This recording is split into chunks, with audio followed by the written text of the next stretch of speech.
Thank you, Ken. 1 year ago, Jeff Gordon came into this race with a 110-point lead. He left with a 1-point lead. He's the most recent race winner at Charlotte, but has not had very good luck here the last 3 years in October. How confident are you that you can change that October luck today and protect that point lead? Well, you know, all we can do is just keep coming back here and working real hard. And that's what we've done this time. Car feels great. You know, we're going to go out there and do our best that we know how, and do what we've been doing all year long, and hope that it all comes together for us and get some of this bad luck out of the way here at Charlotte. Jeff had a great car in yesterday's final practice. He starts fourth today. Now with the story of the man chasing him for the championship, here's Steve Burns. Alan, Mark Martin trails Jeff Gordon by 135 points. Mark has never won the Winston Cup title. He badly wants to do so. He's won this race twice. Mark, your thoughts as you're about to start this race today? Well, we were disappointed in happy hour yesterday, but we've had an awesome race car on Wednesday and Thursday of this week. We believe if we get this thing tuned in for this sun and this hot weather, we'll be okay. But, you know, we've got a lot of adjustment left in the car, so hopefully we'll be able to get this thing going as good as it was on Thursday. And we're just going to give it our best shot. I want to thank all the race fans for, you know, all their overwhelming support on this Winston Cup title chase, and hopefully we can gain some points today. Okay, best of luck. Let's check in now with Randy Pemberton. 1996 NASCAR Winston Cup champion Terry Labonte has had his 97 season come apart at the seams. 10 races ago, he was a 3-point leader in the chase for the Winston Cup championship. Now he is 622 points behind in sixth. The last 4 races, no better than 17th. Last weekend, his crew chief, Gary Dehart, resigned for personal reasons. He'll stay back at the shop. Here, they have struggled at Charlotte. He will start from the 43rd, the championship provisional. Would I count them out? Not necessarily. They've worked hard on this race car. We'll watch them try to go to the front. Now to the 4th member of our broadcast team on pit road today, Mike Hogwood. Mike. Thanks, Randy. It has been 54 races since Dale Earnhardt has made it to victory lane. But the last 3 weeks, he's been in the top 10. The last 2 races, he has finished second. Both Earnhardt and his crew feel today is the day that they get back into the winner's circle. They start 19th, but they feel they're going to the front and in a hurry. Ken? It has been a grim year for the man on the pole, but my, how it has turned around. For this man in number 7, Geoff Bodine. Back on Wednesday night, Geoff Bodine flew around this racetrack at an average speed of 184.256 miles per hour. And he was flying in victory lane. He'll be flying today from the pole in this great event. Hello, everybody, with Buddy Baker, Ken Squire, looking forward to bringing you this UAW GM 500. Buddy, back in 1967, some kid from Charlotte, North Carolina came out here, tore him up, beat the great Bobby Isaac, beat Iowa's Dick Hutcherson. Name was Baker. How does it feel to come back to home ground? Charlotte is so special, but you know, it's my home track. It was very special. I won my first major speedway race here at Charlotte, but all these guys out here, hey, this is home track for most of these guys. They're looking forward to it today. It looks like asphalt this 1.5 miles, but let me tell you, it works just about like a greased pole at the country fair. Pretty hard to get a handle on it, buddy. Well, there's a lot of racing on this track already this week. They had qualifying on Wednesday night, a 300-miler yesterday. You know, it's really got so much running on it already that it's very, very slick. You know, I talked to Mark Martin earlier today, and I said, let me ask you a little bit about how you plan to run today. He said, you know, I don't worry about motors. I turned 9,100 down the straightaway here. Jack Roush, you can't blow his motors up. We're going to run as hard as we can run. Then I went to Jeff Gordon. I said, how about you? You have a 135-point lead in the point. How do you plan to run this race today? And, you know, Ray Evernham come right over his shoulder and said, we're going to run the same way we got here. We're going to win. If you win, you get the most points, and that's all you have to do to win a championship. And look out for Earnhardt today. We're down to it. Everybody having a great time here at Charlotte.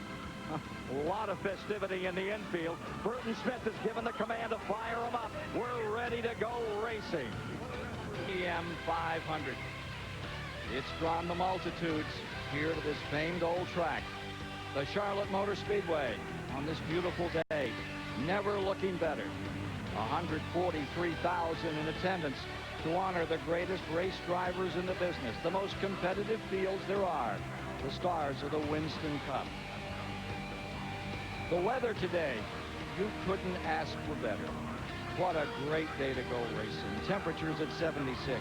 Humidity 49. Just a little bit of a breeze. Nothing to bother. Sunny, well, that could be a factor today. This track is going to get sloppy and slippery and difficult to handle for even the very best.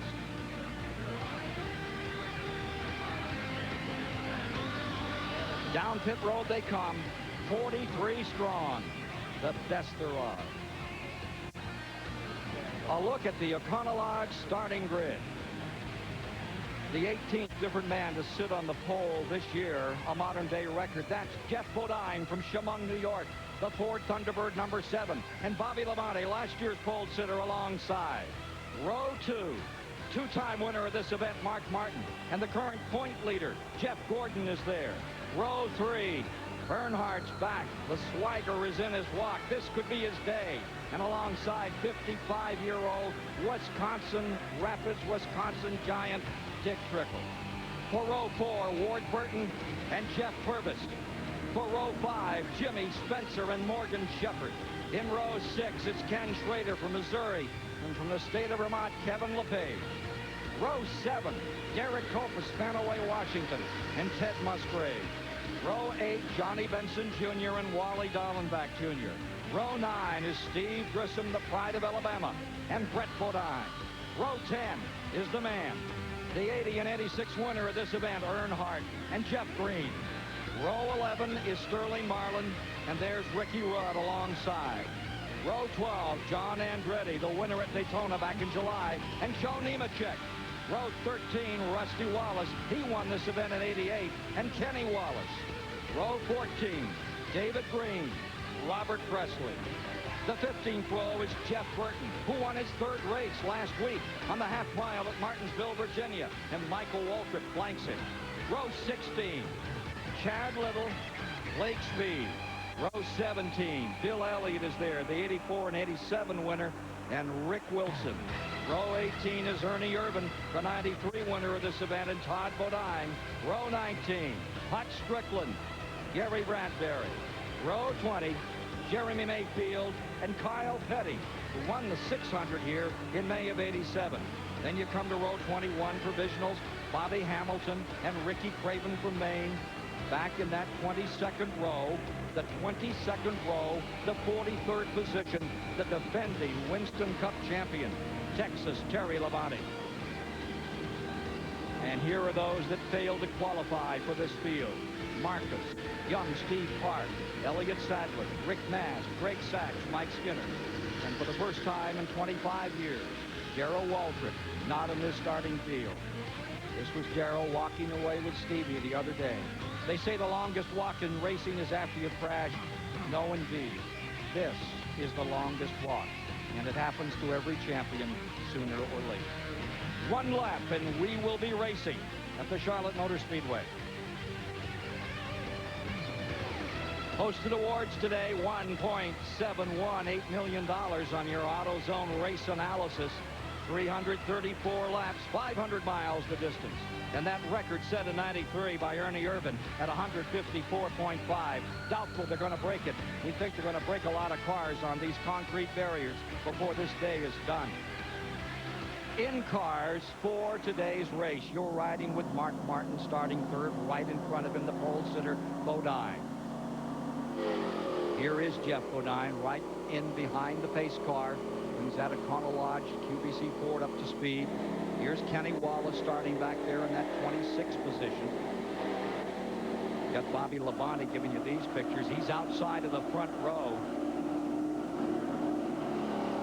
Todd Bodine from well back in the field. Give you what happens back there if we have trouble on this start.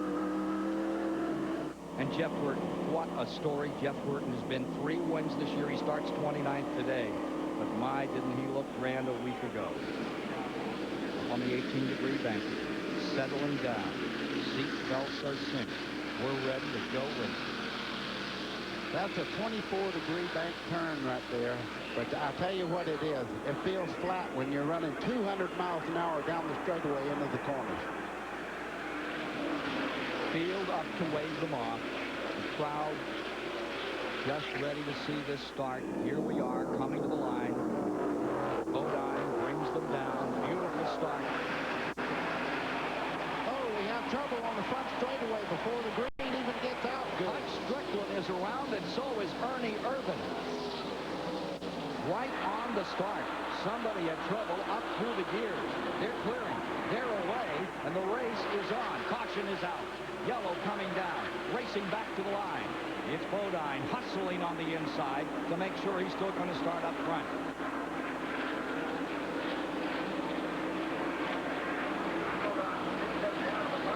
Lap complete. Bodine first, Labonte second, and then Mark Martin right there in third spot.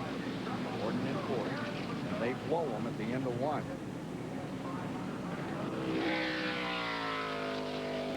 A look-see at what happened.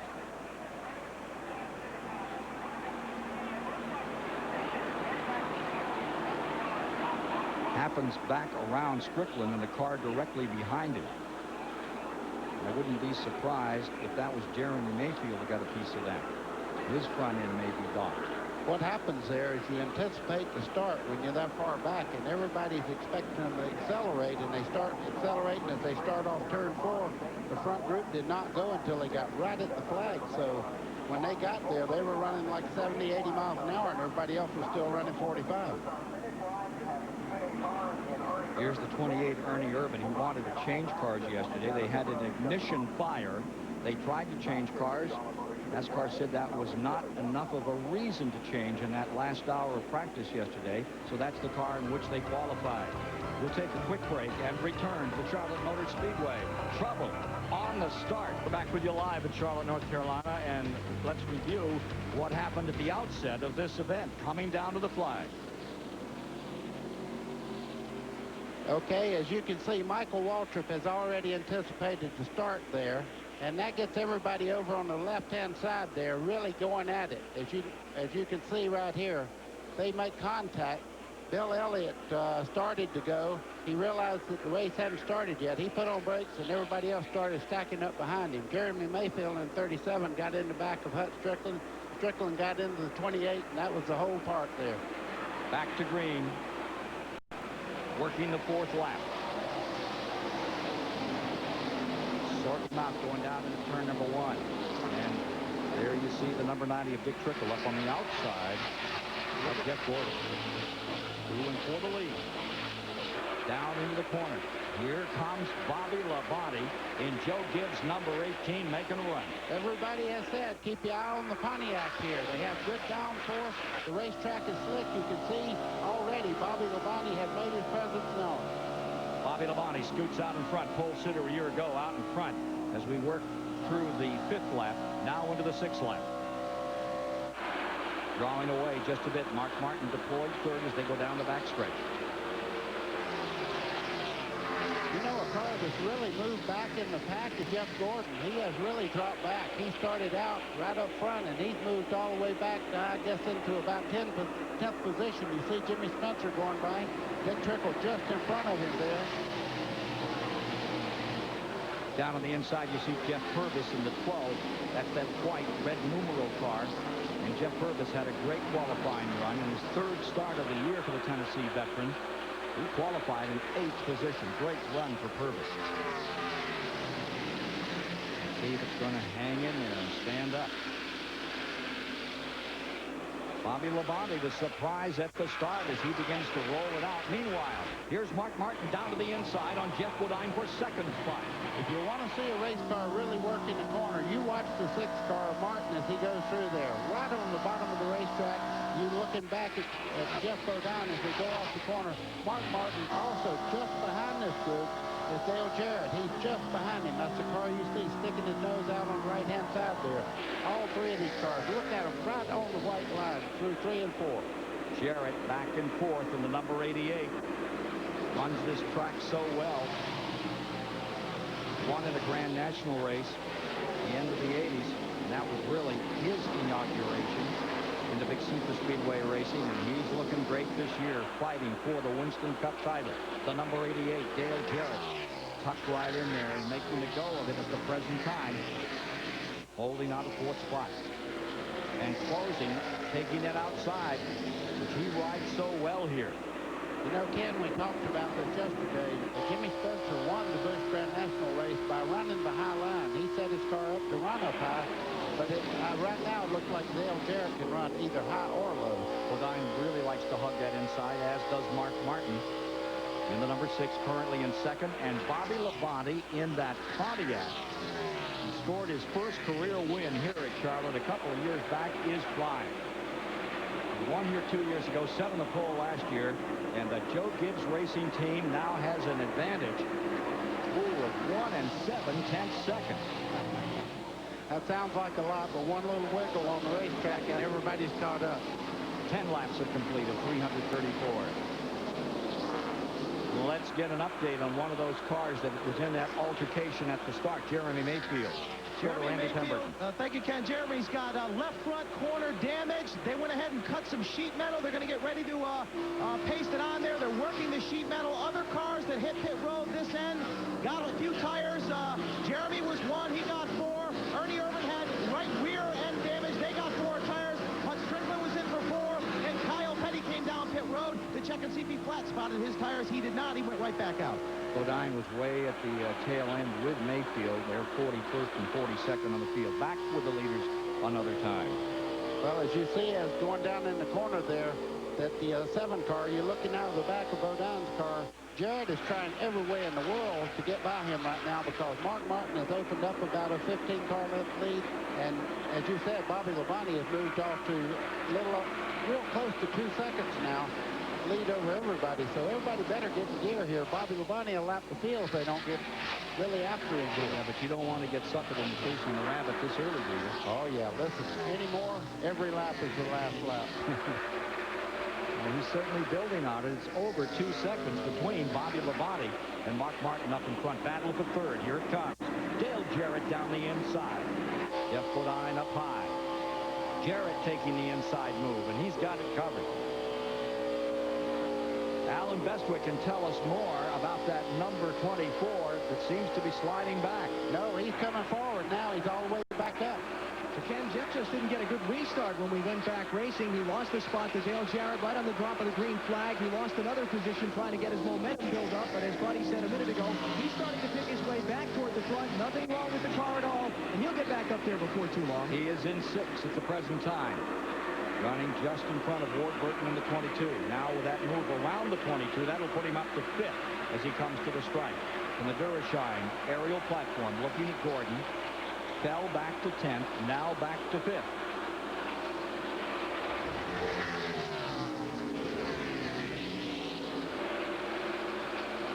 Jeff Bodine seemed happy to hold on to the 88, try to draft his way back up and collect those 2 leaders. As they run now, it's 2 2/10 seconds between Bobby Labonte in front and Mark Martin in second. Then 4 seconds.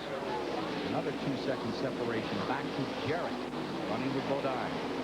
Again, there's a guy on the move just behind this group right here, and you know who he is, Mr. Excitement. Jimmy Spencer's moved right up here. He's just behind, let's see, he's in 7th spot now, so Jimmy's on the move. Yesterday, he was unbeatable. Mark Martin really tried everything to get by him. Jimmy Spencer won a very exciting race. He runs well here at Charlotte. Look for him to be up front all day. And he's pulled around him now. He continues to climb up through the numbers. Spencer won a dramatic race with Mark Martin side by side. Here's the man everybody's talking about all week, Earnhardt, now to 10th position. He started 19th. Earnhardt closing on Dick Trickle in the Trinity Donlevy, number 90. That's how he's moved up and how fast he's done it. You know, he's had a little giddy up in his step all week and a little twitch in his eye. Every time you talk to him, he says, I'm back. I have a chance to win this weekend. I'm going for it. Somebody said this morning, I'm going with Earnhardt to win this one. The swagger is back. Here he is, just in front of Morgan Shepherd in number 1. This is the man leading. Bobby Labonte out of Corpus Christi, Texas, has the advantage by 2 6/10 seconds. We follow the storyline. Jeff Gordon, 135-point lead over Martin coming into this race, and he is storming through the field. He's just blown by Jarrett. He's just put Bodine away as he continues to close up in the 3rd spot and try to run down those leaders then at the present time. We are showing 22 laps complete. Chevrolet was given another 1/4 inch on the spoiler. 6 inches on the blade in the back of that car. And as these cars lighten up on fuel, it looks like that Chevy's beginning to go. What I'm looking at right now is Jeff Gordon nailed to the racetrack. He passed Bodine just a second ago on the outside going into the corner. That is where downforce on the race car. And what that means is the air going over the top of the car is pushing down on the trunk lid, adding maybe 400 or 500 pounds of downforce on the rear tires, letting them get a lot better grip in the corner.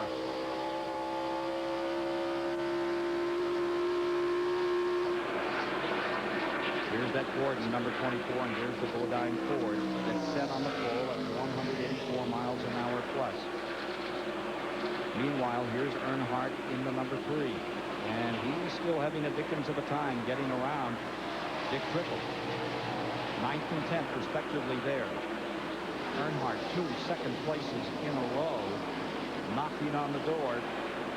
Confidence level really up this morning as you walk through the garage area. That whole team looked like the cat that swallowed the canary.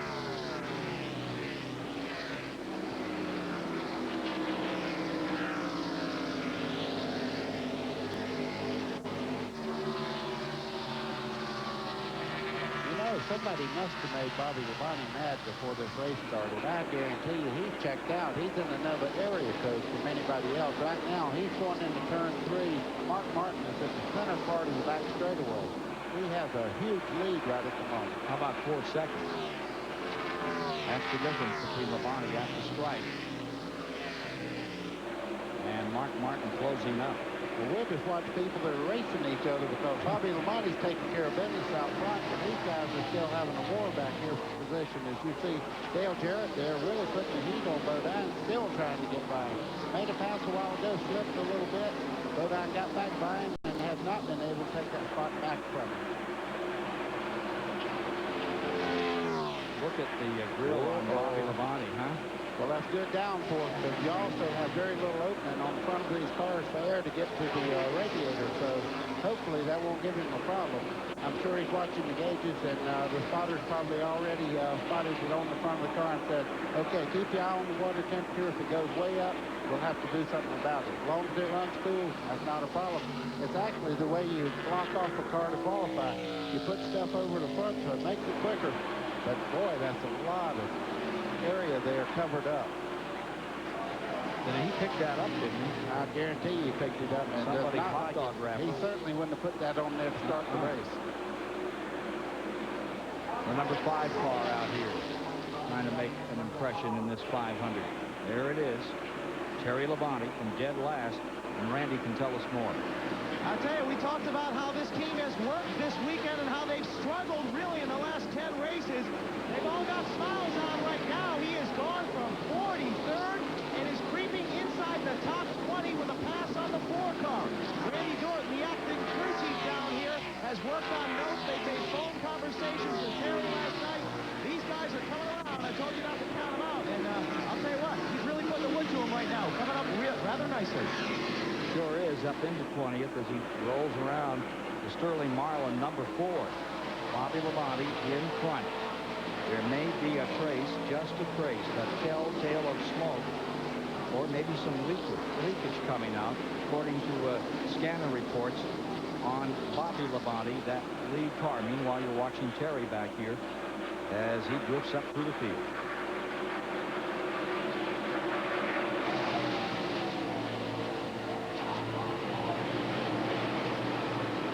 Continues to be the 4th place battle. Bodine and Jarrett. You see them moving to lock onto each other and see if they can climb up in here.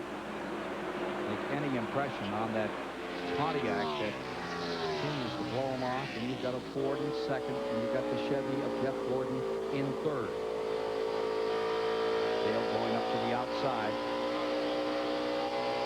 A few more arcs up there. Whistle down through this main straightaway area into the fastest portion of the track down here at turn 1. You know, right now the guys are really evaluating what the cars are doing out there and talking talking with the crew chiefs about things that they want to change, because all day long this racetrack will get hotter, slicker, and when they make their first pit stop, the cars that are back in the field right now, all of a sudden, with the right improvements on it, will be flying around here. But look at Bobby Labonte go. Leading now by 6 seconds. And there is a story developing. Steve Burns has it. Well, Ken, just to back up what Buddy Baker just said, one of the reasons Bobby Labonte will be a favorite today is tires. Now, there are two kinds of tires, stickers, which are brand new, and scuffs, which have a few laps on them. A Goodyear tire engineer told me this morning that Bobby Labonte is an absolute master at working on tires. He will run a few laps on a set of tires, maybe as few as 2. He might run one corner a little bit harder than the other. He'll get those tires the way he wants them and then take them off. If he feels one tire isn't right in a set, he won't go with that set of tires. An absolute master at feeling how a tire relates to the racetrack. Well, he learned from the master because no one was better in tire tests for years than his brother Terry Labonte. And I think that's a family tradition. Terry has so much discipline in a race car that I'm sure he passed it on to his brother. He said, okay, here's the things you need to feel in a race car. Now take my car out and see what a good car feels like, and you have something to look for when you go back testing. 34 laps, 51 miles have been completed in the UAW GM 500. Bobby Labonte is smoking. Back with you live at 38 laps into the 334 that make the distance of 500 miles. In your race summary, 2 lead changes thus far. Cole and then this guy. This guy who now has a clean grill, whatever it was, that little piece of paper. And he covered up part of the air induction system on that Pontiac. It's gone away. But the problem may not have gone away. Let's get down to Steve Burns. Steve, what did you learn down there from that pit crew about how that thing is running? Again, I just spoke with Mark Cronquist, who's the assistant engine builder on the 18 of Bobby Labonte, and he said the water temperatures are okay. The oil temperature has gone up about 20 degrees. He said it should not be a problem, but they are a little bit concerned. There you have the latest on Bobby Labonte. Everyone's concerned he might have been building up some heat. Now take a look right here. Here's the 99, Jeff Burton, and he is on a run. He's under Earnhardt, setting Earnhardt back again. And after starting 29th, he is up to 8th in this shuffle. Jeff Burton now into the 8th position as he slices underneath Earnhardt and continues a roll toward the front from 29th, starting Berg. And there are the moves thus far. That's a familiar song he's doing right there. Every week we see the 99 of Jeff Burton start off just a little bit slow. As the race goes, he gets tougher and tougher as he goes. And Buddy Parrott is a master of setting that car up to get good side bite in the corners. Look to him. If we have a caution, he gets back up there, and he'll make them all earn their money today. Morgan Shepherd up on the high side in the 1. Dick Trickle right there in the 90. As they close in a little on number 3, and here comes Dick Trickle down on the bottom. Involved in a hard crash yesterday down in turn 1 in the Grand National race. So he cut a tire down, and he really slammed the wall. There's Derek Cope getting into it. Derek off with a new team next year, and Steve Levitt, who helped turn that Allison team around briefly a year ago, is going with him. A very good fabricator. Builds very good equipment. They could be formidable a year from now. Looking pretty good right now is Derek Cope. Cope being shown in the 11th position. 9th, 10th, 11th, 12th. Right here, Ricky Rudd moving along nicely. He's up in that 12th position, the number 10.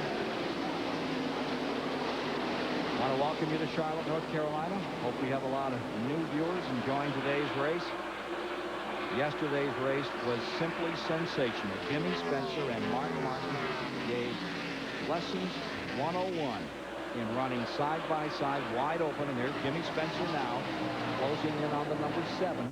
This will be a battle for 5th. Bodine is there, and Spencer trying to take it away. Spencer right now is just working him over right now. You can see his car is still able to run on the bottom of the racetrack. I was watching several of the cars laps back. They're beginning to rim ride. That means the cars are probably very, very loose, or they have a handling problem that won't let them go to the bottom like Jimmy Spencer is able to do in that 23 there. Window, buddy, on this one? You should be seeing them if they stay green. And we had that one caution. If you just joined us, just at the start, on the start, we had 3 cars bouncing off each other. Mike Hogwood on that 46 car. Wally Dallenbach on pit road. They've got the hood up on the car. There is some problem with the engine. They feel it's in the carburetor. Wally says it is just not running. They are putting the pins in the hood, and they look like they're going to send him back out, but it is not running under full song right now. That doesn't sound good for Wally Dallenbach Jr. So here you have Bodine, pole sitter, chased by Spencer, winner a day ago. 5th, the issue here. Jeff Burton is just behind them in 7th. And you have Earnhardt 8th. Morgan Shepherd is in 9th. Derek Cope currently 10th, and Rudd has moved up into 11th. Johnny Benson has come to 12th. Steve Grissom 13th and trickled back to 14th. He slipped a Here little. goes Spencer. He said, hey, I'm not catching Bodine. I'm going to go up there and see what the racetrack's better up on the high side. He took Bodine's line and moved right in on the quarter panel there. Right back down to the bottom. That Travis Carter car seems to work any place he wants to put it, buddy. Well, you have to have a lot of discipline. When the racetrack gets real slick like this, driving it off in the corner too hard, gaining 5 or 6 car lengths, getting in the corner can only create a problem. You can't get back in the throttle in the middle of the corner. Let's go to Randy and an update with Randy Pemberton on that 28 car. Well, Ernie Irvan has struggled all weekend. Yesterday in practice, the 28 Haviland Ford in the final happy hour practice caught fire. They tried to put it out, damaged a lot of the electrical components. They tried to roll a backup car off. NASCAR said it wasn't worthy of that, so they had to fix the car that they have, and they've got it back out on the racetrack today.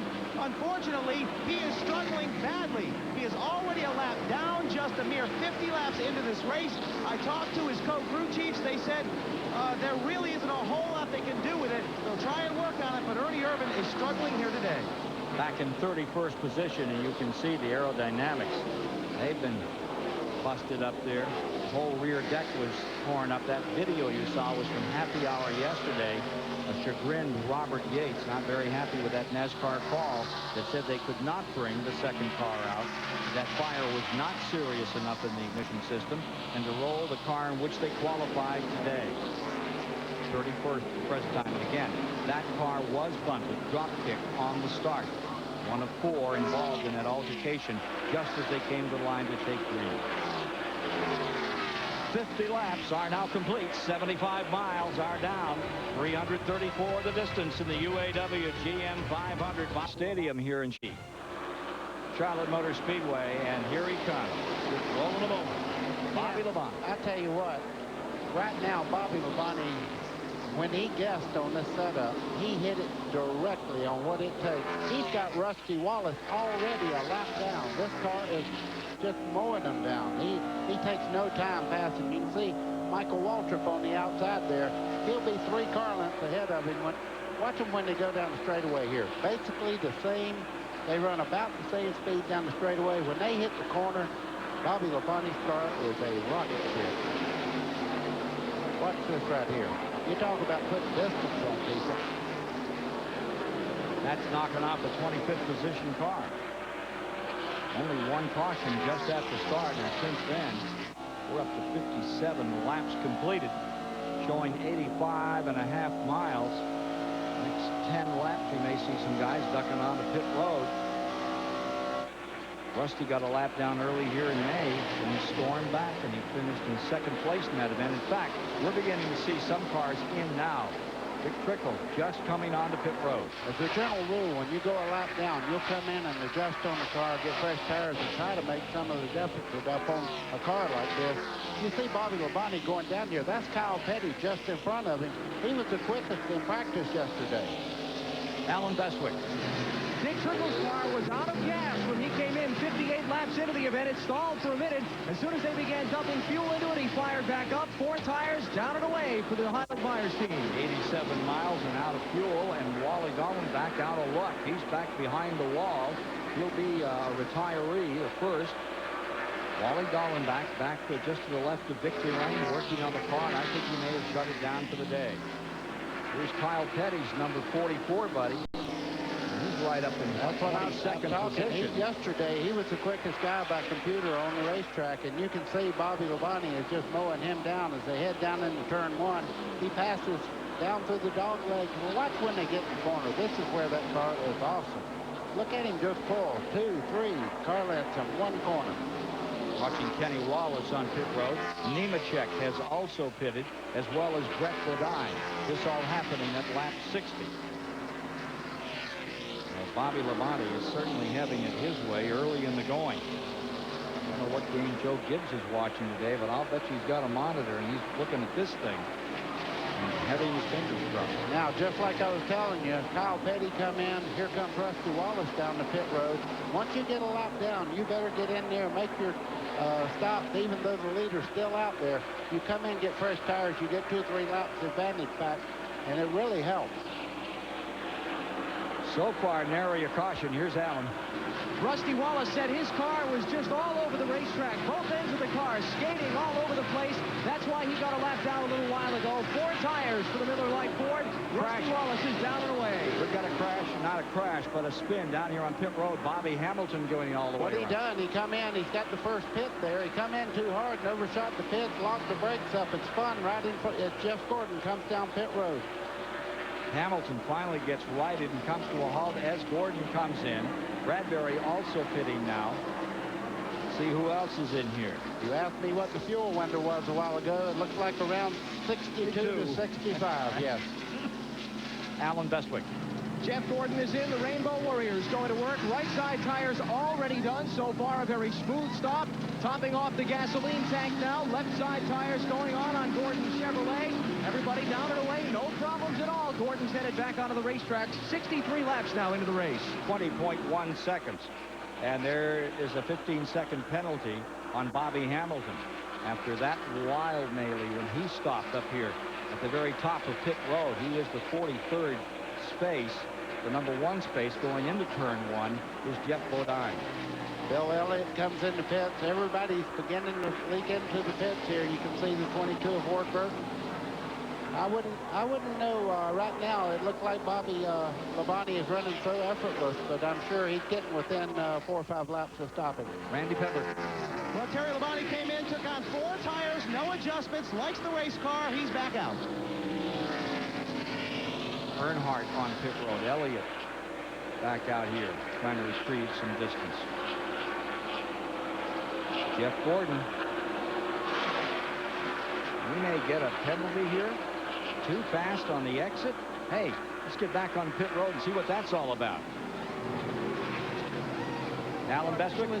The NASCAR official is standing in Jeff Gordon's pit. The signboard is out. He is going to have to come back down pit road, which he is doing right now.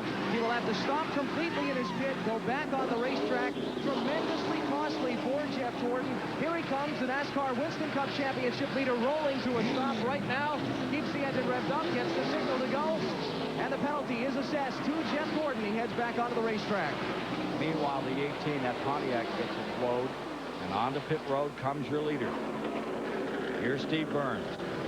Hey, Ken, and actually Joe Gibbs is down here in the pits watching Jimmy Makar's crew come to the attention of Bobby Labonte. They are not making any chassis adjustments. That shouldn't be surprised the way this car is running. Mark Martin is also due here momentarily. 4 tires, no chassis adjustment. Bobby Labonte is gone. 19.1 seconds. At lap 66, leader is in. Mark Martin now pitting. He had been second, briefly held the lead. As we saw that 19-second pit stop, and Steve Burns awaits Mark Martin. Steve? I talked to Jimmy Fennick just moments ago, Mark Martin's crew chief. He said they weren't going to make a slight adjustment to try and tighten the car up. Mark's been complaining that the car was loose a little bit. Right side tires on, and the Jackman comes around for Jimmy Fennick's team. And again, going to try and tighten the car up. They might take some tape off the front of the grill. 18.1 seconds. Nice stop. Nice work by Jimmy Fennick and that team for Mark Martin to get him back out here. Bodine's number 7, yet to pit.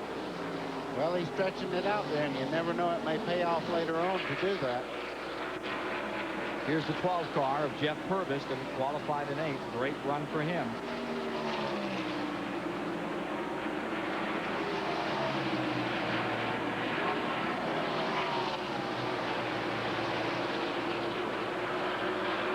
Jeff Purvis had briefly inherited first place. Ernie Irvan in and out again. You know, a lot of people always, you know, they say, how do they know when they're speeding on pit lanes? There's white lines down the whole pit lane here. They're spaced just exactly the same all the way from where you come in the pit road to where you go out. They can time you in between white lines, and if you get there too quick, they know you're speeding. So that's how they catch you. You see the white lines there? That's how they do it. Randy Pemberton can tell us more about that. Well, one other thing they do, guys, is during the pace laps, they will break the field up into two divisions, the top 25 guys say, and then the rest of the field. And as they're running around out there, they will keep the pace car at a certain speed, the same speed that would be pit road, and the guys that are driving these cars will look at their tachometers. For instance, Terry Labonte read his tach before the race, 4,200 RPMs in second gear. He knows that when he comes down pit road, that's the RPM that he needs to turn, therefore he won't be speeding. And a driver every once in a while will say, I believe I can get by if I turn 4,800 down through there, and that's the problem. No problems for Bobby Labonte in that 18. He's in and out and still leading by 6 2/10 seconds over Mark Martin in second. And then you have Dale Jarrett running third. 99. That's Jeff Burton in fourth. Jimmy Spencer fifth. Jeff Bodine sixth.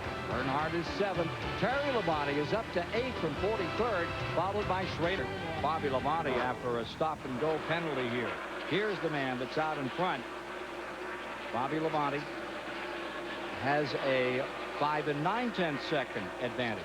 Hey, let's take an STP pit roundup. Collect what happened in this first series of green flag stops along pit road. Ken, obviously the big story on the first stop was the penalty to Jeff Gordon. A stop-and-go penalty has put him a lap behind race leader Bobby Labonte, plus another 4 seconds back in 24th position. So Gordon needs to get by Labonte, hope for a caution comes out so he can come back around and get the thick of it again for the win. Let's go to Mike Hogwood. Dale Earnhardt had a good pit stop, but he was complaining about handling, complaining that the car was too tight on the racetrack. Well, they loosened it up, and Dale has just told his crew that it is too loose. He can barely hang on. They're going to wait till the next round of pit stops and hope that this racetrack can come to him, because he does believe this is his day. Steve Burns. Mike, Bobby Labonte just radioed crew chief Jimmy Makar and said they're a little bit loose in the middle of the turns like they were in happy hour practice yesterday. Now, it's very warm today. The teams will be looking at track temperatures. This is a thermometer. Right now, the track temperature is 116 degrees, and we'll follow that during the day. Let's go to Randy Pemberton. Well, as we reported earlier, Terry Labonte's progress in this race has been stupendous. He is up to 7th. He radios the crew and tells them the car is absolutely beautiful right now. The other guys down this end of pit road have struggled. Ernie Irvan, Kyle Petty, Jeremy Mayfield, all a lap down and struggle on the racetrack. Back upstairs. Gordon has gone from 24th up to 20th after that stop, that penalty. Taking a look at where they were and where they are. Boy, that's an interesting thing. Come in first, went out first. Martin come in second, went out second. I know Martin right now is clapping his hands. He's saying, hey, you want to talk about gaining some points. Gordon's a lap down right now. I'm running second. Car looks very good. Mark Martin is gaining on Jeff Gordon as we speak. Yes, he is. Down to 5.9 now. It was well over 7 seconds between first and second spot. First stop for fuel and tires. Green flag condition here. Just joining us on the very start of the race. We had 4 cars in the jam session right at the start-finish line. Since then, they have been flying at a record blistering 156.9 miles an hour, Bud. Well, you're looking back out of Bobby Labonte's car, and you see Kyle Petty there just a little while ago before he made a few corrections on that chassis before that first pit stop. Kyle Petty could not even run in the same corner with Labonte. Now he's got his car dialed in. He's one of the quicker cars up there. You see him running with Bobby Labonte and looking very, very good.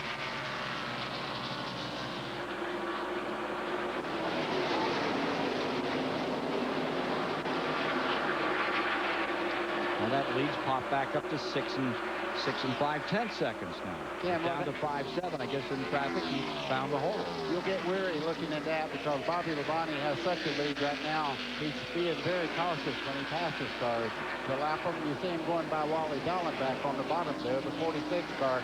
he's putting these guys away. It looks like some of them are just, you know, waiting on him to get there. And Gollenbach has come back from the garage area. He went all the way in. He did some work on the car. And he's back out, still running in 43rd position, as you saw him there. The leaders, Labonte, Mark Martin, Dale Jarrett, Jeff Burton, the front four. Jimmy Spencer, fifth. Earnhardt to sixth. And Terry Labonte lies in seventh spot.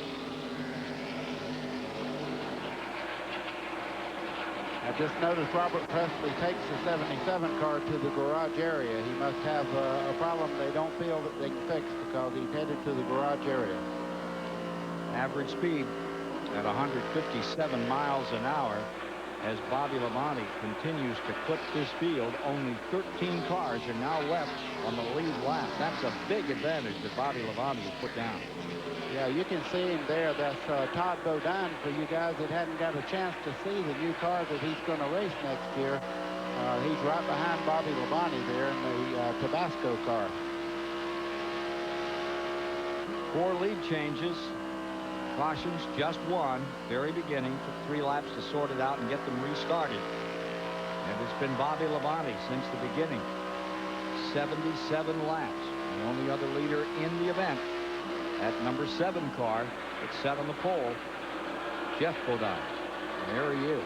Look at Bobby Labonte right under the pole setter there. Bodine goes a lap down. He just went by Wallace there. That's Kenny Wallace. This car is incredible right now. 13th place car just going a lap down. The pole sitter, Jeff Bodine.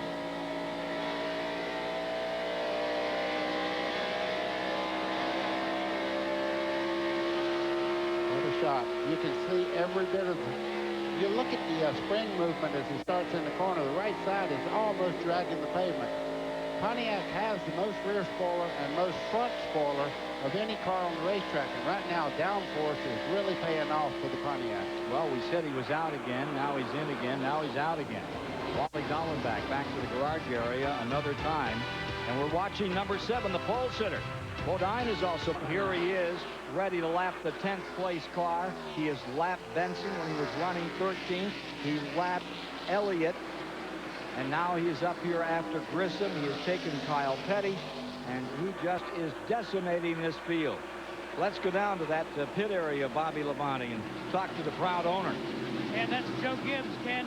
Joe, you guys are really dominating the competition today. Can you keep up this pace? Yeah, it's kind of hard for me to hear you, but we're extremely pleased. Obviously, we're just real early in the race. We're just trying to stay smooth, tell Bobby to stay smooth, just find his line and keep working. We got a long ways to go here, so we're going to just hopefully we'll be around at the end here. Joe Gibbs looking on. Understand now that when he does his football show, he has a monitor so he can watch his car if it's running that day. Boy, he's got race cars everywhere, drag racers.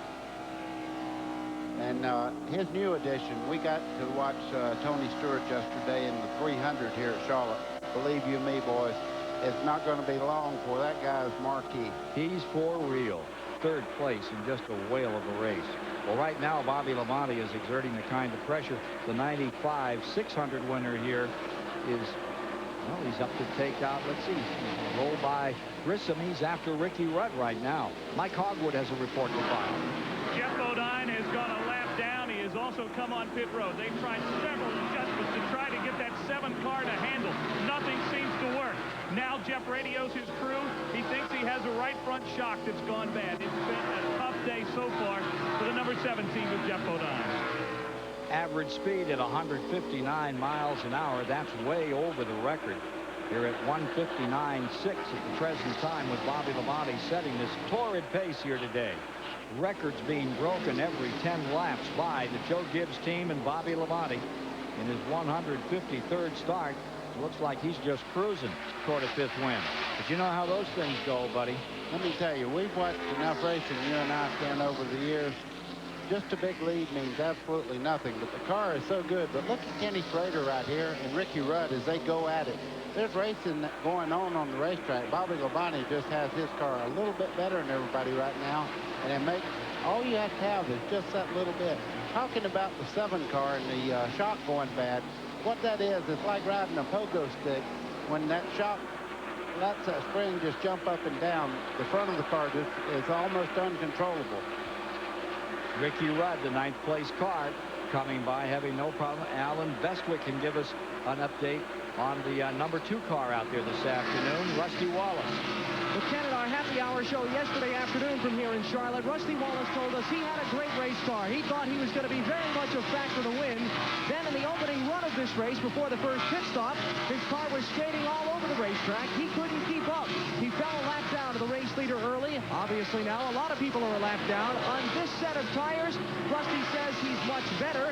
He is in 21st position now, 1 lap behind the race leader. Remember also from happy hour yesterday, they had a little pinhole leak in the engine, had to put a new motor in this morning.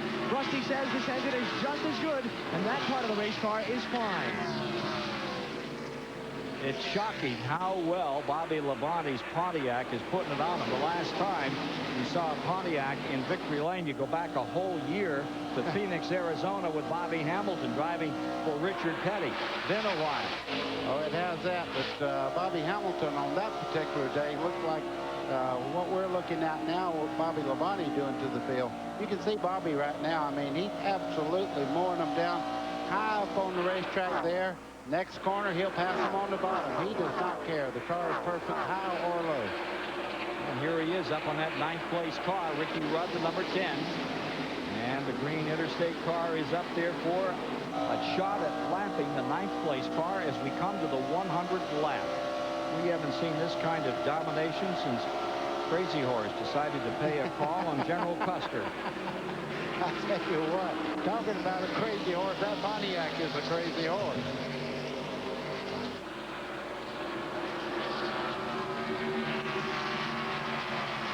Sweeping down to the inside, the 27 moving along. Rick Wilson getting a call here. He's a good shot today. He was in the Grand National race as well yesterday, but there's the man of the hour.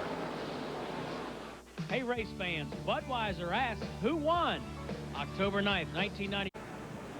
At lap 102, 153 miles into the event, a major crash in turn number 2, and it involved the leader, Bobby Labonte, in for 4 tires. Now, take a look at what happened when Kevin LePage and the pole sitter, Jeff Bodine, had the problem initially.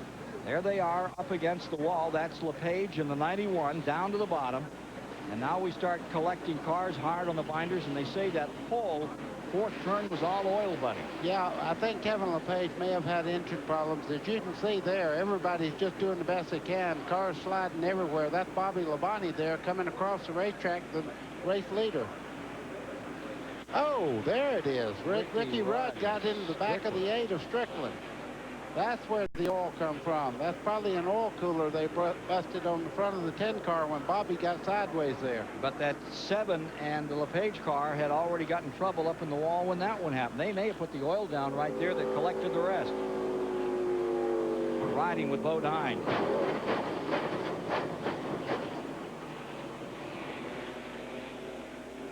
End of a day for pole sitter. 18th different pole sitter. This year was Jeff Bodine. He will not be around for the finish on this one. That one looks bad.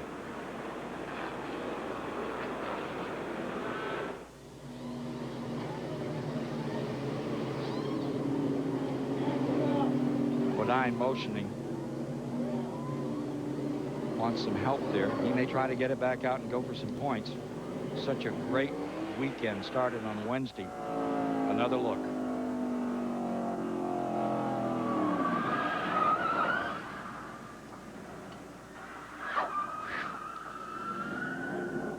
How lucky can Bobby Labonte be? Wow. That was a bad break to spin over there, but he did not touch one thing. Got sideways.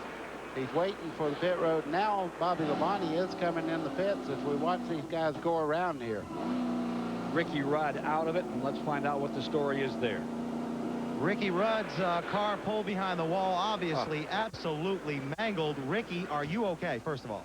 Yeah, I'm in good shape. The race car's not doing too good, but I guess we're lucky the damage wasn't any worse. I mean, the car's pretty well wiped out. They're trying to get it back together right now, but couldn't tell exactly what happened. Somebody blew a motor, hit the oil was on the racetrack. I had a choice. I basically had 2 choices: slam them guys in the outside fence or try to miss Hutt. I got in the back of Hutt, and hope he's all right. It'll be hit pretty hard. Okay, that's Ricky Rudd. Looks like he's out for at least a little while, if not a long while. That looks like a whole front clip gone on Ricky Rudd's number 10. Steve Burns. Well, Bobby Labonte just came back down pit road, Ken. He's been so dominant this afternoon. The team was working on the front air dam of the 18 car. The aerodynamics are a little bit hurt by the incident. They changed right side tires, did not change the left side. Well, let's check in now with Alan Bestwick.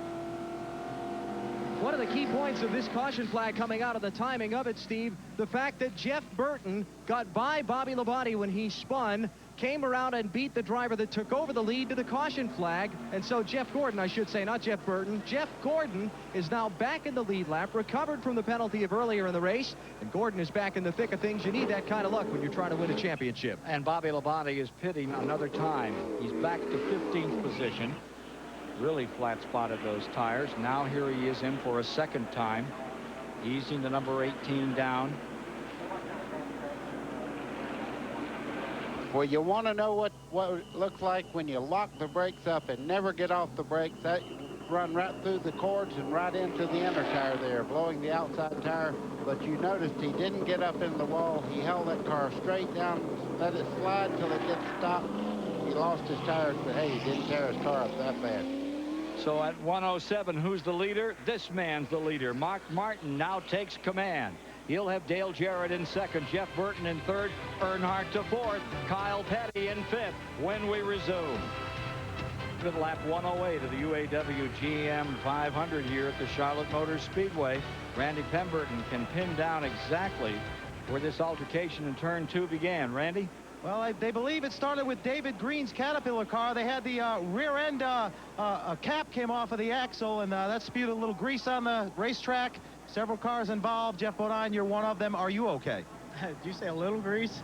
There's a big strip down to that. I saw the oil or grease, whatever it was, and I was up high. The 91 car went underneath me. He didn't see it. He drove in the side of me, put us both into the wall. I guess I was talking when I hit the wall. I think I bit my tongue, but it's a shame. You know, we started out running really good. We accomplished one thing here, Charlotte. We got a pole, and we weren't running all that bad in the first run. When they let the car down off the jack and I left the pits after we changed tires, I felt something break, and the car didn't handle after that. It's a shame. Like I say, we had a good car in the beginning, but something broke when we pitted, and we weren't running very good, and then we get involved in this wreck. That's racing, right? Okay, that's it. Jeff Bodine, the pole sitter, out for today. Alan Bestwick. All right, Ray Evernham has got a smile on his face now. He didn't just a minute ago. He was up out on pit road waving his arms wildly at his driver, Jeff Gordon. They were talking to Jeff. Jeff was not responding. Well, they had about 6 crew guys out on pit road waving their arms wildly. All of a sudden, Jeff started talking to them again. The radio had come unplugged. Ray said, "It gave me a heart attack." So that's the story down here in the 24 pit. Let's go to Steve Burns. And with Jimmy Makar, the crew chief for Bobby Labonte, Jimmy, you guys were killing him. How's the car now? Well, obviously we don't know till we go back green, but the only thing that really hurt was the air dam, front air dam on the car. When he got sideways, came off the racetrack, it knocked it up a little bit, but we've got it back down pretty close to where we were before. So if anything, it may tend to be a little tighter with it messed up a little bit like that, but we were just a little bit loose there that the whole first part of the race, so who knows, maybe it'll fix the little looseness. Well, if they're a little loose, they're still pretty good now. Ken? 14th position for Labonte. Make that 13th position. There's a couple more pit stops taking place. Grissom slides back one. Labonte moves up to 13th. And as to Jeff Gordon, he now is 8th. And this altercation has put 15 cars back in the lead lap. Points as of now, buddy. Wow, Jeff Gordon still in the lead, but just 97 points back from 135 Mark Martin would be if the race was to end now. Dale Jarrett would be 194, Jeff Burton 315, and Dale Earnhardt 542. Here's Alan Bestwick. Ray Evernham, the crew chief for Jeff Gordon, the point leader, has climbed down off the pit box. You can see he's communicating with Jeff. What happened? His radio came unplugged, and we were about to have a heart attack. We were trying to wave him in, and it was just when his water bottle, when he went to get a drink, he actually unplugged his radio, and he came back on and said, "Hey, what's going on?"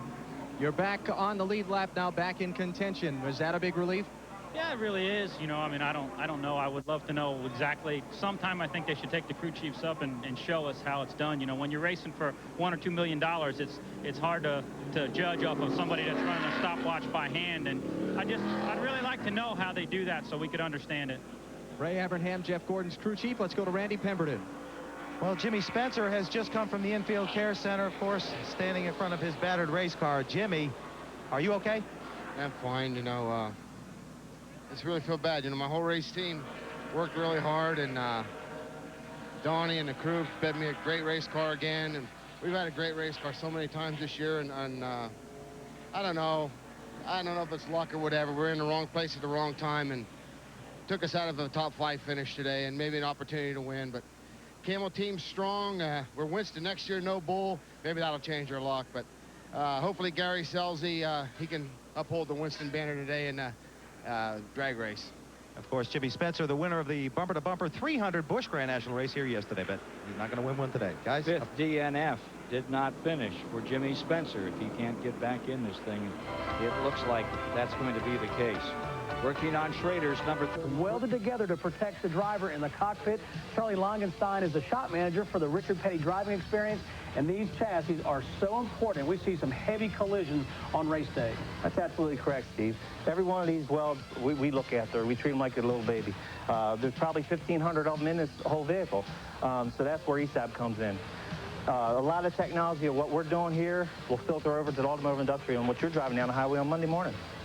Charlie's got a piece of sheet metal here from a Dodge pickup truck. So, Charlie, how does all this strength from the steel tubing and the welding get in our passenger vehicle? Well, the automotive industry, they actually build a panel that goes inside your door, which simulates the door bars that you have on your race car. So, again, safety innovations coming from racing on the racetrack to our vehicles on the highway. We've experienced 7 laps under caution. Well, congratulations, Mr. and Mrs. Hicks. Kind of hard to figure out who's the bride and who's the groom over there in that collection. Look at this. Are you hungry? Goodness. Snack time down there for Dale Earnhardt. Mike Hogwood. Yeah, they're taking a little break here, having a little pizza. This is one confident race team. Their driver says the car is really coming on. He thinks they've got a great shot today. But Dale Earnhardt has been complaining to crew chief Larry McReynolds that this cleanup crew is not doing a great job. Larry's been talking to the Winston officials here down on pit road, and yeah, the cleanup is going to continue for a little while longer. Dale wants a real clean and green racetrack when they get back on it here in a moment. Now let's go back to the garage. Randy Pemberton.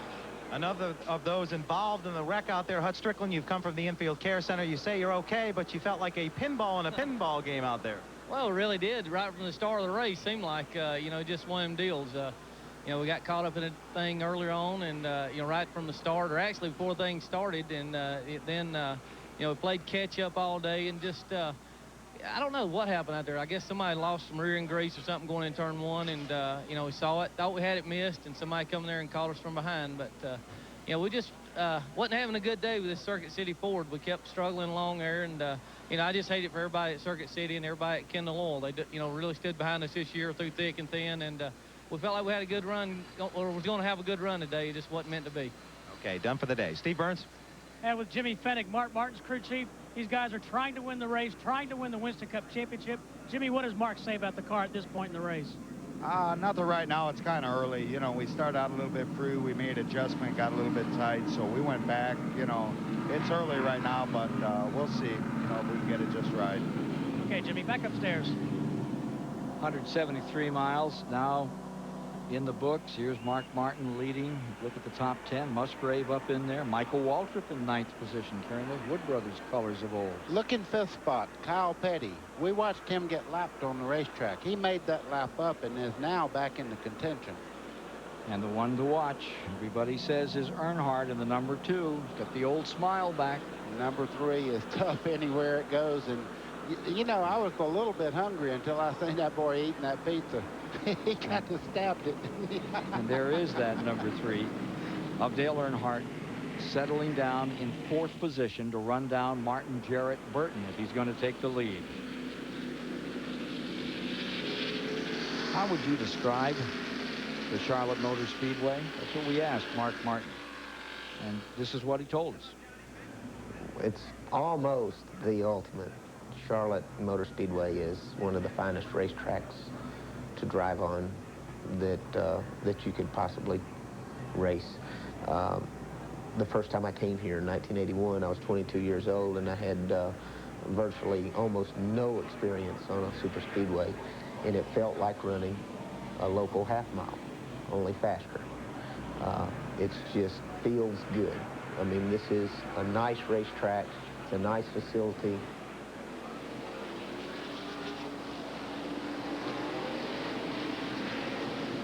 Here's Mark Martin, who's had a heck of a year, 18 top 10s in the last 21 races. And back on pit road comes Bobby Labonte. Here's Steve Burns. Ken, we understand Bobby is the last car on the lead lap. They're concerned that they ran over debris during that last incident, so the safe bet is just change 4 tires and head back out. 15th position, 15 cars on the lead lap as Bobby Labonte makes his way back on the track, and we prepare for a restart. This will come at the 117th lap, buddy. Boy, I tell you what, you know what I was talking about earlier in the race when I said things can change so quickly. It looked like Bobby Labonte had everybody just covered. He had already lapped all the way up to the top 10, and all of a sudden, just one thing on the racetrack, hey, we got a new show here. David Green is coming back out on the track. Remember, he dumped some fluid out of the transmission and brought out this caution. And we're going back green right now as they enter the 118th lap. 177 miles. When they come around. Mark Martin sprints out in front. Dale Jarrett. Derek Koch right there, he's on the inside just behind Mark Martin. He would love to try to make up one of those laps that he's down right now. And you see just behind him there, Rusty Wallace in the 2 car really moving around there. As you can see him, he would love to get by Mark Martin. And whoa, Dale Jarrett has jumped out into a big lead here. By 5, 6, 7 car lengths, he pulls away as Derek Koch in the 36, running in 15th position, tried to make up a lap. He was by everyone but Jarrett. Rusty Wallace hugging the inside. He's back there in 17th. He had hoped he was going to get a shot to move up through as well. Wow, you can see down the back straightaway, Mark Martin in the 6th there in the middle. He's just eating the sandwiches. They head off into the corner there. Rusty gets by him.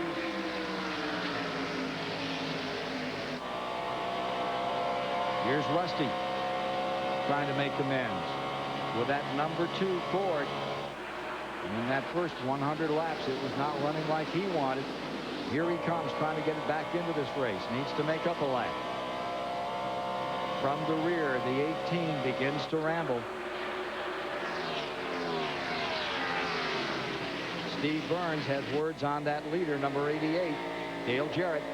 Ken, I talked to Todd Parrott, the crew chief on the 88 just moments ago, and he said that they are a little bit tight off the corner. Now, Buddy Baker can explain this. They made a track bar adjustment to compensate for that tightness coming off the turns. Well, what they do, they go up on the track bar to give it a little different roll center, and it also makes the car a little bit looser, so it'll make it come off the corner a lot straighter and not push the front end as he starts off the corner. Leader by 12 car lengths.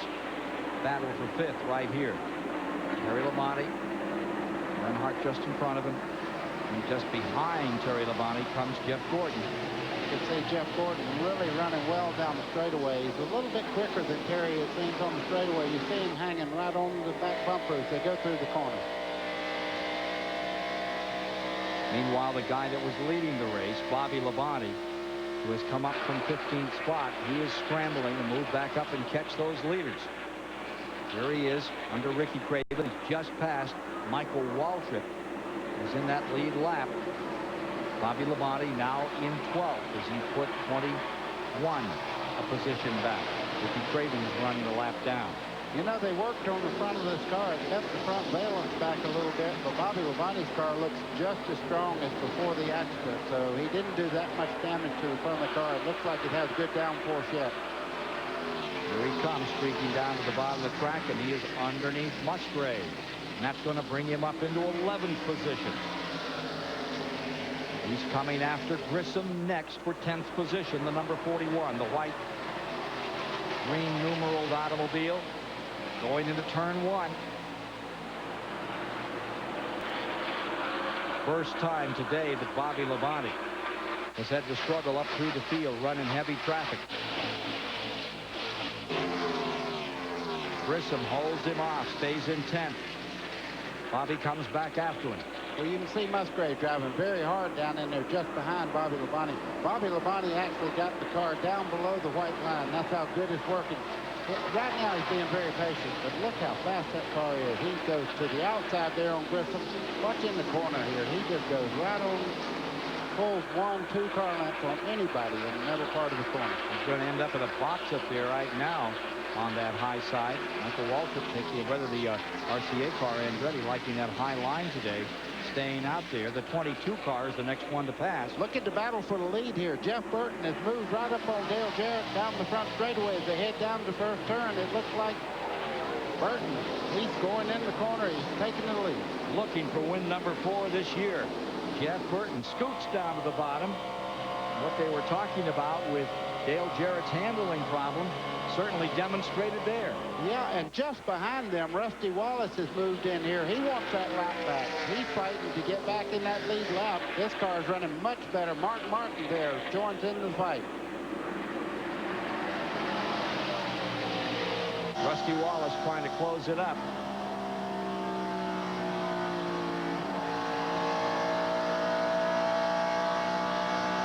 Looking at the steering wheel in Mark Martin's car, it looks like it's welded in the corner. He is not fighting that car at all. You talk about a car getting around this racetrack. It's very, very stable. This car is doing everything Mark Martin wants it to do. He dropped back on restarts because his car set up the long run. He's not quite as quick as other people on the get-go, but look at him now close in on the leader. There they are, first, second, and third. Number 2 lap car in there.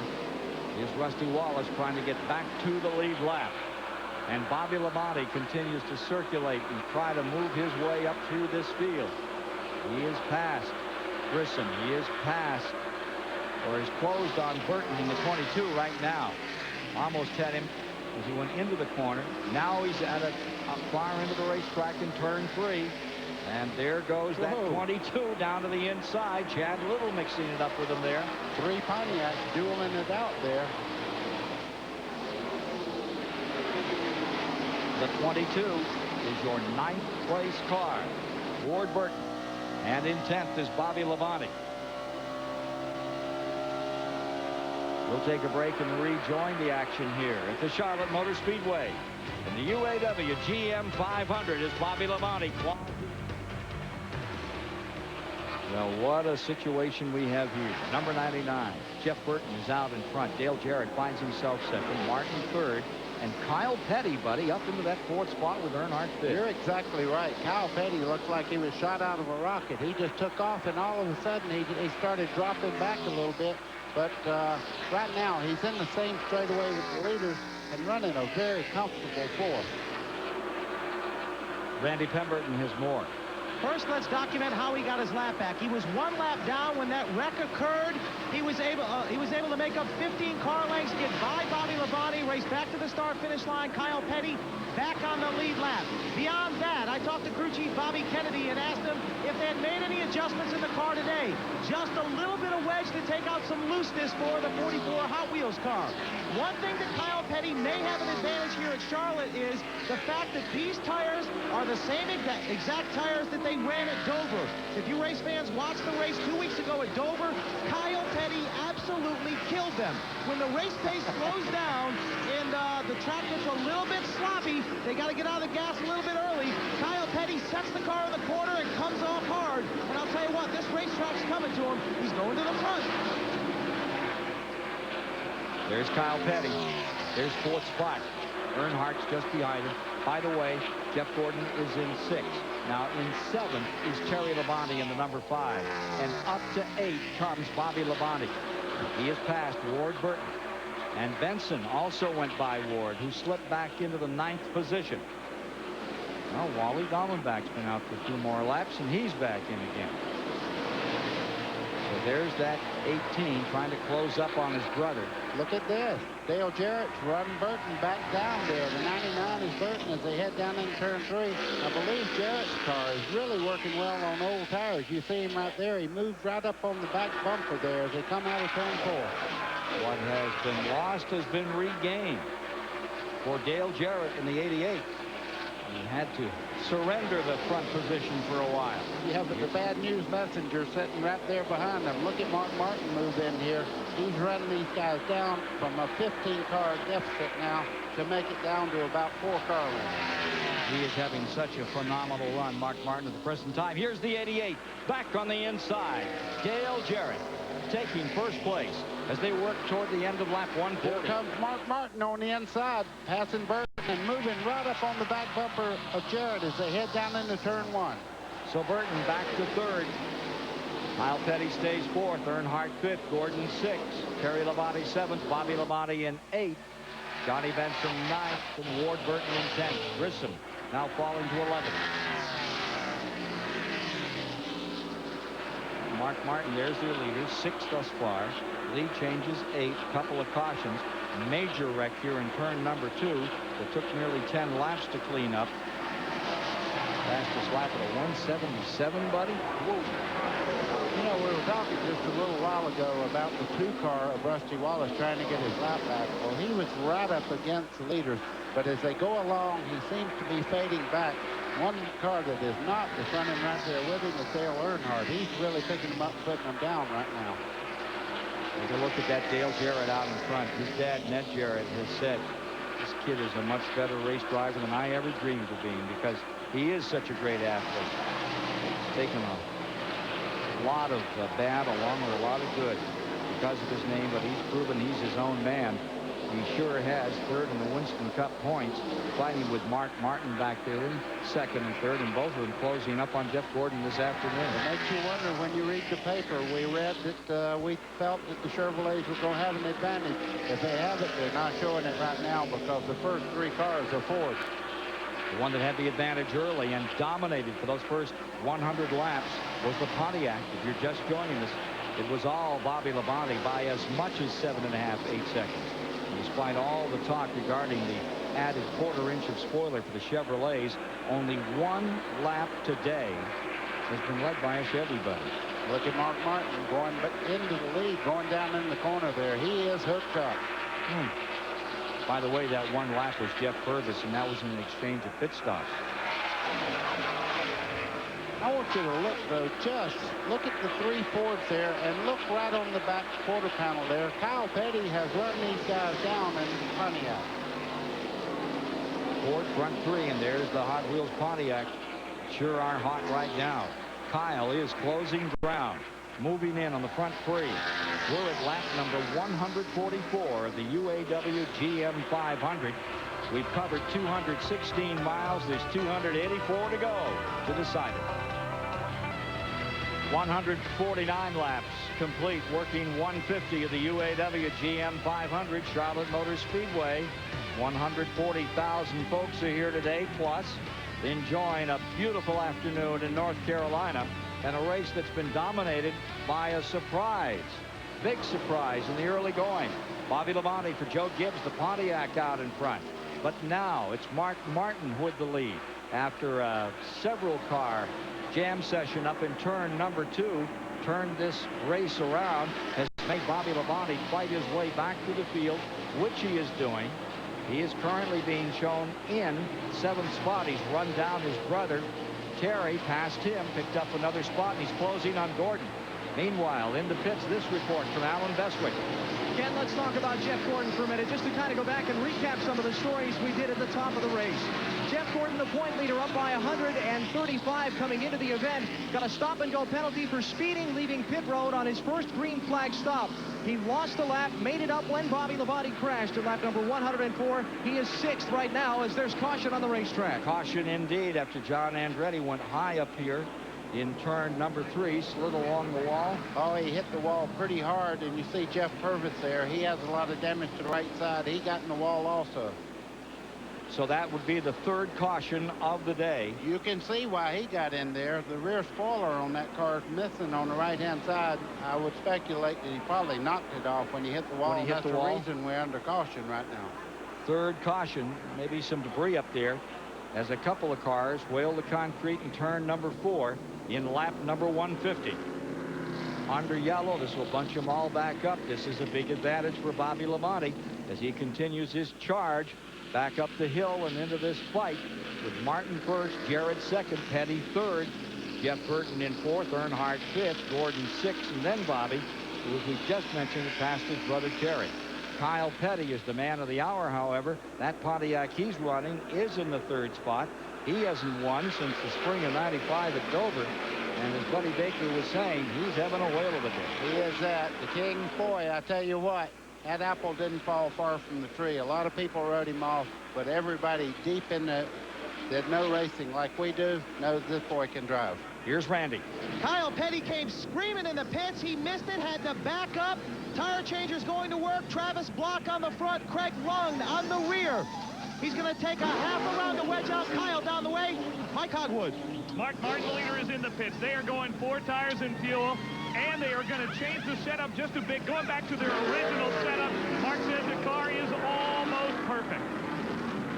Here they are on the charge. Earnhardt comes out second. Wow. Jarrett pulls it off. Earnhardt second, Martin third. And there you see Gordon right in there behind them as they wheel back out after the pit road was opened. Track position, everything, buddy? Well, this brings the new. I guarantee you we'll have something to talk about when they drop the green flag this time. So Earnhardt very much in the thick of this thing.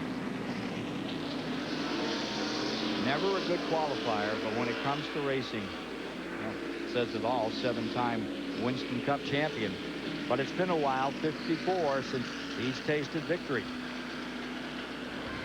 Commercial break and then back.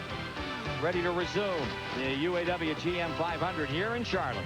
And for Earnhardt fans, happy days are here again. Take a look at how he annexed that second spot on this restart, buddy. Let me tell you, he's aggressive on pit road even. Pit crew does a great job. These guys coming out behind him here. Watch Earnhardt come out here.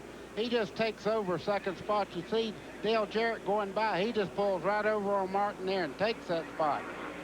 How about a word from Mike Hogwood? Dale Earnhardt had wanted no changes in this car. Said they were running fast as the leaders before they pitted. But he told the crew what a great job they did on this pit stop. Indeed it was. And Dale says, hey guys, it must have been that pizza. Y'all keep doing that during the race. Better get a few more real quick. Get the oven heated up. Dale Earnhardt's number 3, now ready to challenge for first place on Dale Jarrett. You know, I talked to him about, is the fire really there? The winning, is it like it used to be to you? And he had some interesting thoughts.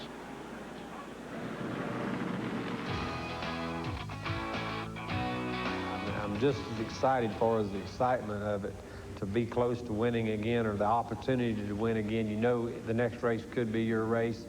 The teams come around well, so it's an exciting feeling that doesn't never go away. For Earnhardt, I don't think it matters at all. Any race, short track, whatever it is, he'll run it just as hard as he can. And it must have been frustrating these last weeks, trying to get it back and then getting close, 2 seconds in a row. Will this be the day when he gets that checker? He looks like a bad kid got away with something when he starts grinning. I think, you know, he's perfect. All right, the man in black is back. He's in second spot. Jarrett's up in front. As we take a look here at downtown Charlotte, North Carolina, the Nations Bank building just down the street here. Take a look at a pit roundup here. Find out what these folks did. Take a look at Mark Martin. Came in first, currently third. Dale Jarrett, he had a good stop, as we remember. How about Earnhardt? 10th. Getting right back in there. All right, let's go down and get our pit reports and start with Steve Burns. Well, Ken, just before the caution period, Alan Bestwick updated the 24 car. Now, at the beginning of the race, I talked to Mark Martin. If you'll remember, he said, this car is very flexible. We can make a lot of changes to it. Now, what that means is anytime they make an adjustment to the car, they're making a compromise.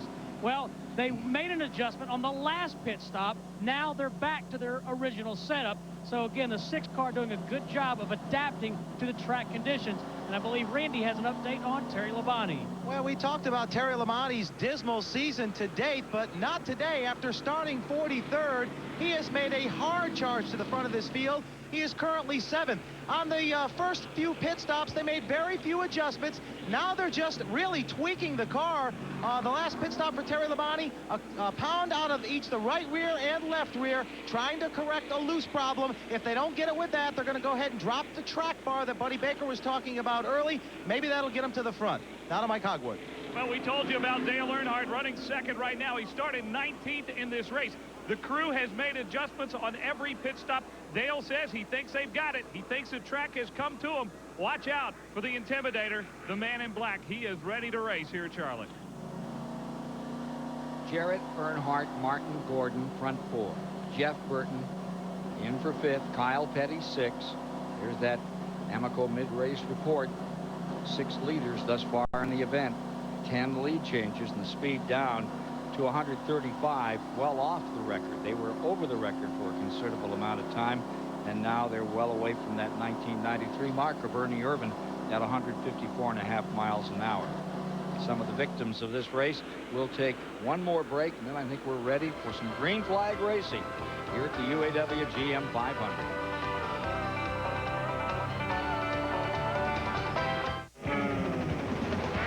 To understand our Coming down off that banking. 1, 2, 3. As they come to the line, caution is coming out. A big wreck late in the race sent Jeff Gordon to his first Daytona 500 win under caution. The first race at the Texas Motor Speedway, all eyes on Jeff Burton in that event. It was a day of firsts, and for the first green flag. Big crash in the center of the field. Collecting 2, 3 cars as they broke away.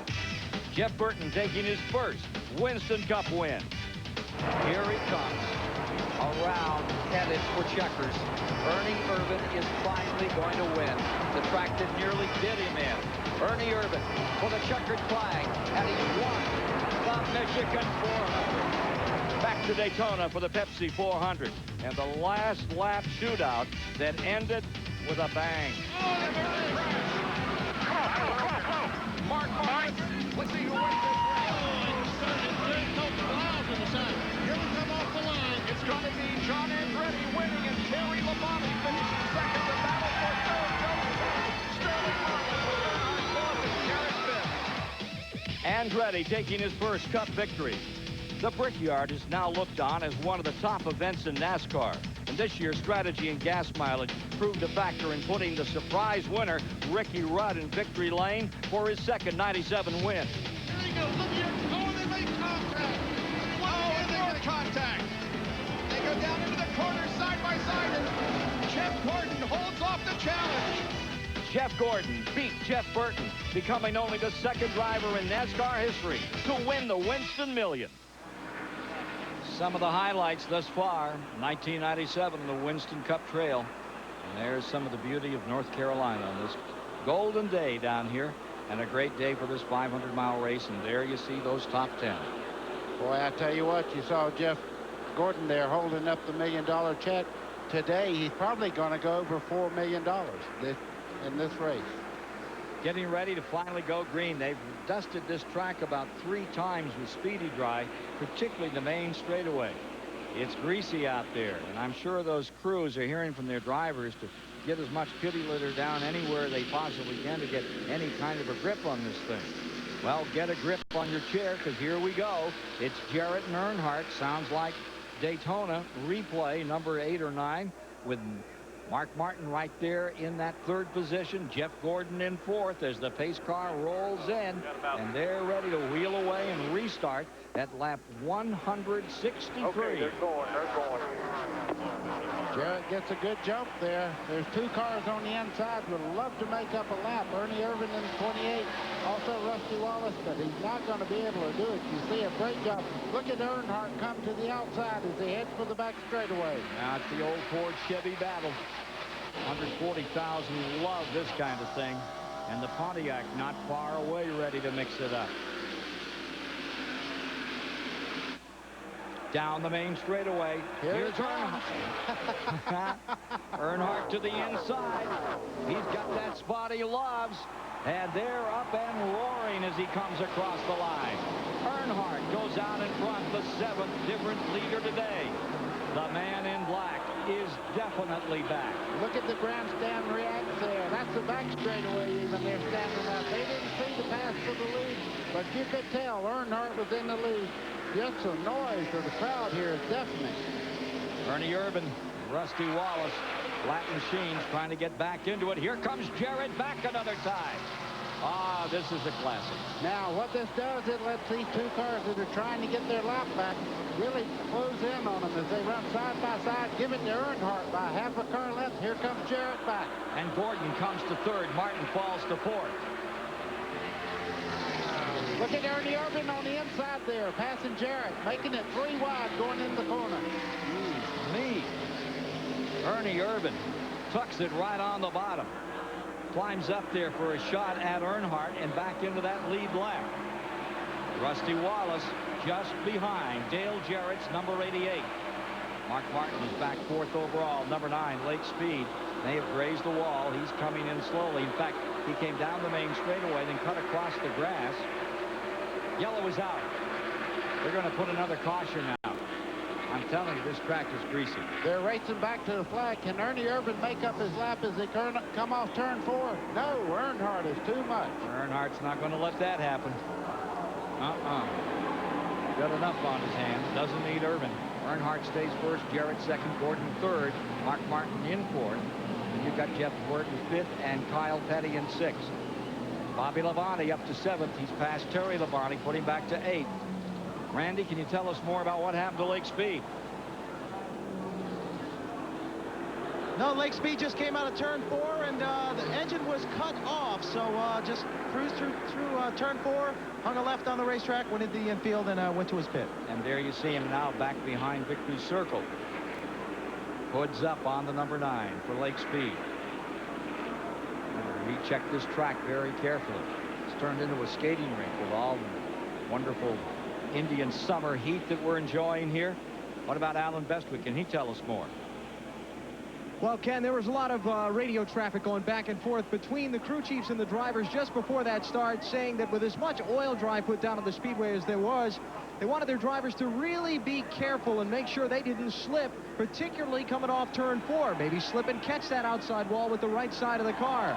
And the racing we saw with Earnhardt and Jarrett and Irvan, for that matter, didn't look like they were being too careful, and perhaps that's what might have caught up Lake Speed. He might have just slipped up the racetrack there and popped the wall with the right side of that car. Crowd up and cheering Earnhardt as he comes by as they get ready to go racing in 1 lap. Enthusiastic folks here. They may have booed him in the past, but they love him today. And as Earnhardt has said, if they're making noise, that's all that matters. Hey, that's all that counts. The only thing you don't want to hear is nothing. Is silence. The Earnhardt fans have got their stuff out. And they're excited about the potential for this one. Turn it all around after 54 losses and some of those heartbreakers like Talladega a year ago, and he got so busted up, and he still refused to be put on a cart to be all the way walking. Broken sternum, broken shoulder. He was not going to be laid down. He was going to go upright out of that racetrack. Here he is out in front. Dale Jarrett's right there. Gordon's in 3rd. Mark Martin in 4th. Get ready. Pace car coming in. Lap 168 to be completed. They said they want another lap. They want another lap.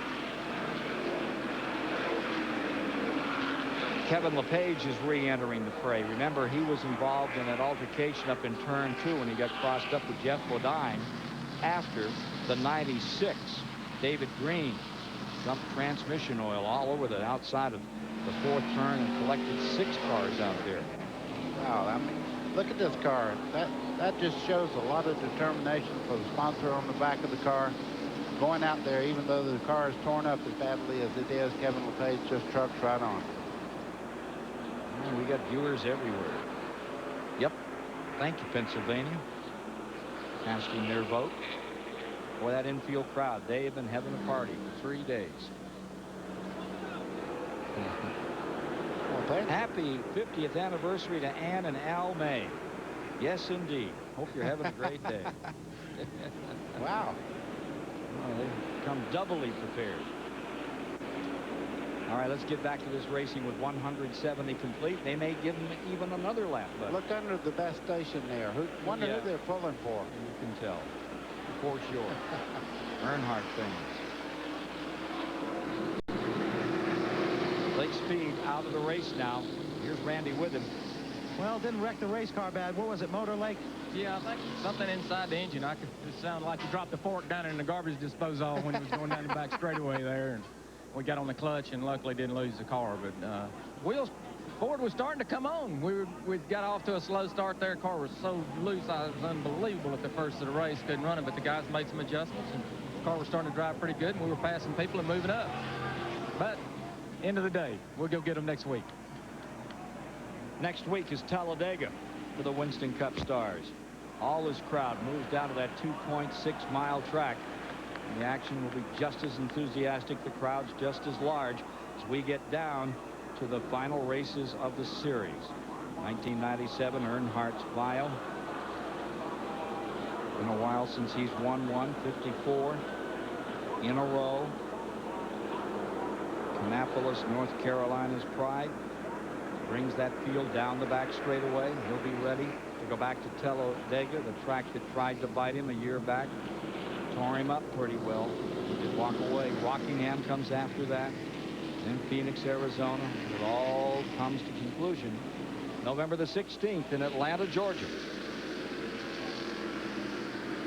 How many cars still in that lead lap as we get ready to go, buddy? I think we're still at 15. Oh, yeah. But there are 15 good ones. Take my word for it. A lot of people trying to get back in the lead lap. You must get a good start because there's a lot of people who want your spot.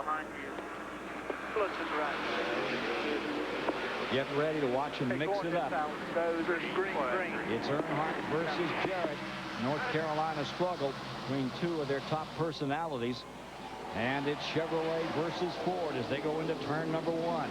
Turn it back on, working the 172nd lap. 258 when they come around, miles complete. Classic Earnhardt start there. Nobody jumps him when you get the green flag. You see him going down into turn 3 there. Dale Jarrett trying to make a move on the outside. Wheels it right up.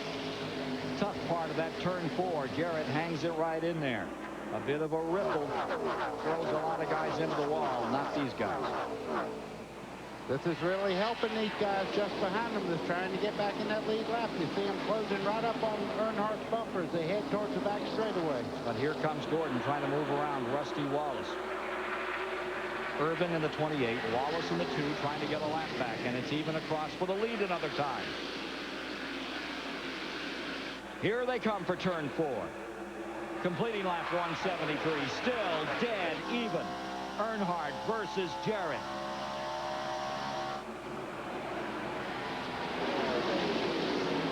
Jarrett on the outside, noses in front in turn 1. Rusty Wallace shoots the gap on the inside to try to move under Ernie Irvin. Get a crack at going after those 2 leaders and get that number 2 Thunderbird back into that lead lap. Look at Earnhardt look on that inside, trying to get the 88 to push up just a little bit. You see him come right back on the inside there to take the lead. That's the move that works time and time again. And look at Wallace. Easing along on the bottom. The 24, Gordon comes down low.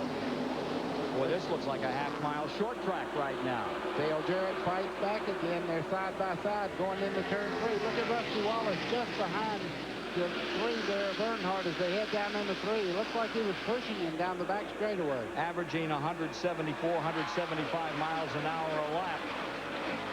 Cranking it right in there. Able to look over and see the other guy eye to eye, lap after lap. Jarrett on the outside, Earnhardt on the inside. And those 2 lap cars. Ernie Irvan's been able to stave off, riding the outside. The efforts by Rusty Wallace. Can he do it this time? Wallace trying to be hooked up with Earnhardt and drag himself through on the bottom. This looks like Talladega there, 3 wide there. You see Ernie Irvan in the center. He kind of stuck the nose in there and thought better of it.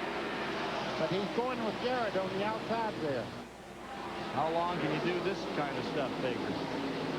Oh, these are the best in the world at what they do. They can do it for a long time, and the fans are loving it all the way around the racetrack. The arms are flying up in the air.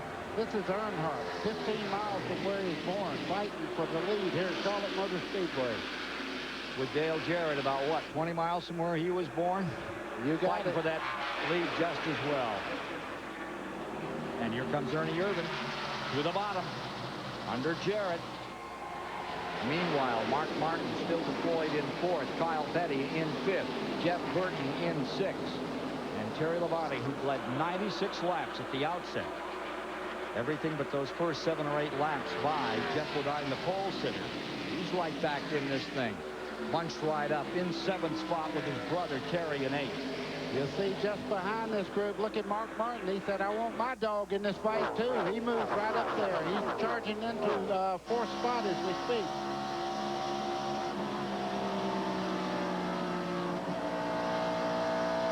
Mark Martin giving us these pictures as he goes for 3rd spot. Don Gordon, Durashine aerial platform giving you these pictures. Gordon trying to pull up around those lap cars. He's got to do a little defensive stuff here because Mark Martin is really after him. There's Gordon to the high side. He's handling very well. He gets a good run off the corner, pulls even with Jarrett down the straightaway, and look at Mark Martin coming with him. He's using the shaft down the straightaway, 200 miles an hour into turn 1.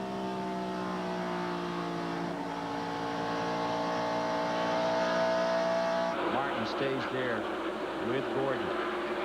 3rd is Gordon. 4th is Martin. Look at Kyle Petty at 44 running 5th. And how about this one? At 99, Jeff Burton. He's looking right back at the guy that led so much of the early going here, Bobby Labonte. Tucked in between them, that's the 90, Dick Trickle. He's a lap or 2 down. You can read exactly where Trickle is in all of this.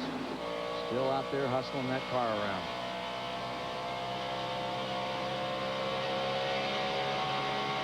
Dick Trickle in the 18th position, lap down. Whoa, look at, I'm telling you right now, Jeff Gordon made it 3 wide coming off turn 2 or 4 there. Pulls up on Rusty Wallace, but that was a wreck. It just didn't happen. I looked at 24. He was 2 inches off the wall. Give that man a red badge of courage. All the way to the wall. He had to have it timed just right, or he would have run out of time in this 500. Rusty Wallace right there with him. Wallace still fighting to make up that lap. Well, the Fords had dominating cars at the very first of the race, but now Earnhardt checks out. He has about a 10-car lap lead. There goes Jeff Gordon in 2nd place. Hey, the Chevrolets are fighting here. They're running very well. John Andretti has come back on the track. Kevin LePage came out briefly. Remember, he started 12th, was in that wreck. He's gone back in. And look at this. Here we are, back there again. Gordon and Martin at it. That 2nd spot that's being contended. Look at that, 3 wide down into turn 3. Gordon fighting the outside. Mark Martin just a little bit better as far as getting a good bite through the corner. The car of Hut Strickland down on the bottom back out, as you saw in that picture. They made him 3 wide. As you can see, Mark Martin takes over 2nd there from Gordon. Jarrett is backed up to 4th. Kyle Petty stays 5th. Jeff Burton 6th. Bobby Labonte stays in 7th. Whoops, Bobby Labonte comes around the 99. Jeff Burton falls back a spot. Here come the Pontiacs. I'll tell you what, Bobby Labonte, he gets the Attaboy Award right now. He just made it 3 wide down in the middle of the corner, and he's doing anything he wants to with this car. Kyle Petty, just a second ago, was a world leader. Look at him go by in there. That's 2 car lengths in 1 corner. That's 5th place for Bobby Labonte. Alan Bestwick. Again, this week, NASCAR made a rules modification for the Chevrolet Monte Carlo teams, giving them an additional 1/4 inch of rear spoiler. One of the biggest proponents of getting some sort of rules modification was Richard Childress, Dale Earnhardt's team owner, feeling that they needed something to be a little more competitive with the Fords. Jeff Gordon and his team, who have won 10 races this year, Childress said, were winning a lot of races when they didn't have the fastest car. Not that they had a better car than the Fords, but teamwork, the best driver, and the best crew chief were winning in those races. Well, here's a Chevrolet other than Jeff Gordon's out in front this week. And those laps that are being led by Earnhardt, hey, it's been a while. He's led 19 today, and that's the most since Talladega back in May when he led 76. You know, the one factor you can never dial in with rear spoilers and downforce and all that, size of driver's heart. Right now, Earnhardt's in front of his hometown fans, and he's driving his heart out. That's an extra 1/4 inch of spoiler right there. It's a great way to put it, buddy. That's the kind of thing we saw Jimmy Spencer do yesterday when he just out-encouraged everybody in the field to win that 300-miler. Look at Mark Martin. He's in second. Rusty Wallace still trying to find a way to make up that lap with the number 2 Ford Thunderbird. A lot of action here at Charlotte. You get your eyes as big as silver dollars and you go for it. And that's what he's doing today in the UAW GM 500. Earnhardt is going for it. He's leading here at lap 192. What he's doing right now, though, his eyes are big as a silver dollar, but it's full of that number 6 car closing in on him. Mark Martin is there. He is just behind Earnhardt. Kevin LePage is number 91. A little disabled down on the bottom of the track. You know, it's wonderful to hear this crowd respond. When you're winning all the time, when you're prolific and you just can't seem to miss and you win 8 or 9 or 10 races. You got to remember, there aren't 2 teams out here. There are 43 teams. And 42 teams aren't happy if you're dominating. Didn't matter if it was Cale Yarborough. Didn't matter if it was Baker. Didn't matter if it was Darrell Waltrip. Didn't matter if it was Earnhardt. Those others all wanted to see their guy win sooner or later. But when the road gets a little rocky and gets a little tough, and these fans know how good these drivers are, they respond as they are today to Earnhardt. Now they want to see him fight his way back into this thing. And fight he must, because here comes Mark Martin out of Batesville, Arkansas, and he's got a loaded gun. 1 car length separates first and second as they float around this track at about 173 miles an hour right now. Average speed. Earnhardt still first. Martin in second. Gordon to third. Jarrett fourth. Bobby Labonte in fifth, and Kyle Petty in sixth. And look at Kyle Petty, that green car you saw in the back of the frame. He's there. Here's Martin coming to the inside. You can see him fighting through the dogleg there. Down into turn 1, Earnhardt fights back on the outside. Travis Carter has said that the reason he liked Jimmy Spencer so much is that he's like Earnhardt. He just can't stand to be passed. He will fight harder than anyone to stay there. But here's that Ford down on the inside. Here comes Earnhardt back on the outside. It looks like the 6 car has an advantage, but here comes Earnhardt back. Even as they come to the line. And Earnhardt goes back in front. This looks like the race yesterday. Jimmy Spencer took the high line. Mark Martin on the bottom. Cannot muster up enough coming off of the corner there. He's not able to swing out to the wall and use momentum to get great straightaway speed.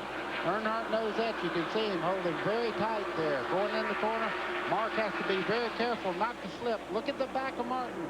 Just a little bit loose as they come off turn 4. That's Earnhardt applying the same pressure that Spencer did a day before to try to contain Mark Martin, to pin him down, to make him work that car a little harder going into that first turn and lift a little sooner. So it's Earnhardt back in front.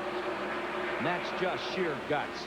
You can see Jeff Gordon there. I think he's just biding his time. He knows he has a little bit of a point lead. Now he goes to the outside of Rusty Wallace there. 3rd place car, Jeff Gordon, fighting on the outside.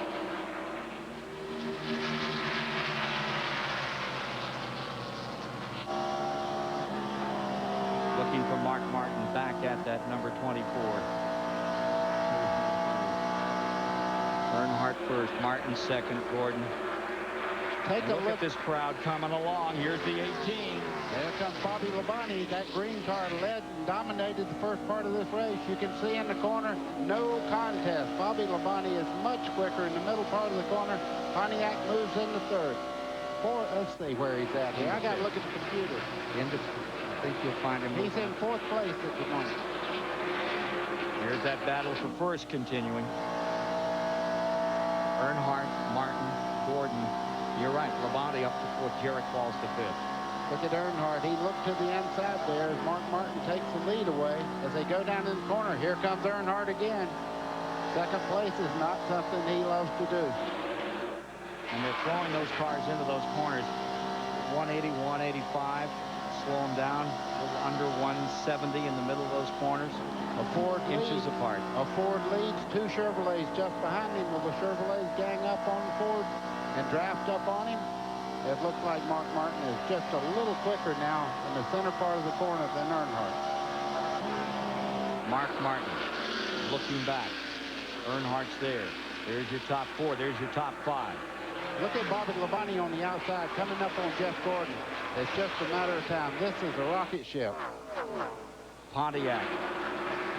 That green machine closing in on the Chevrolet of Jeff Gordon. Swings to the outside.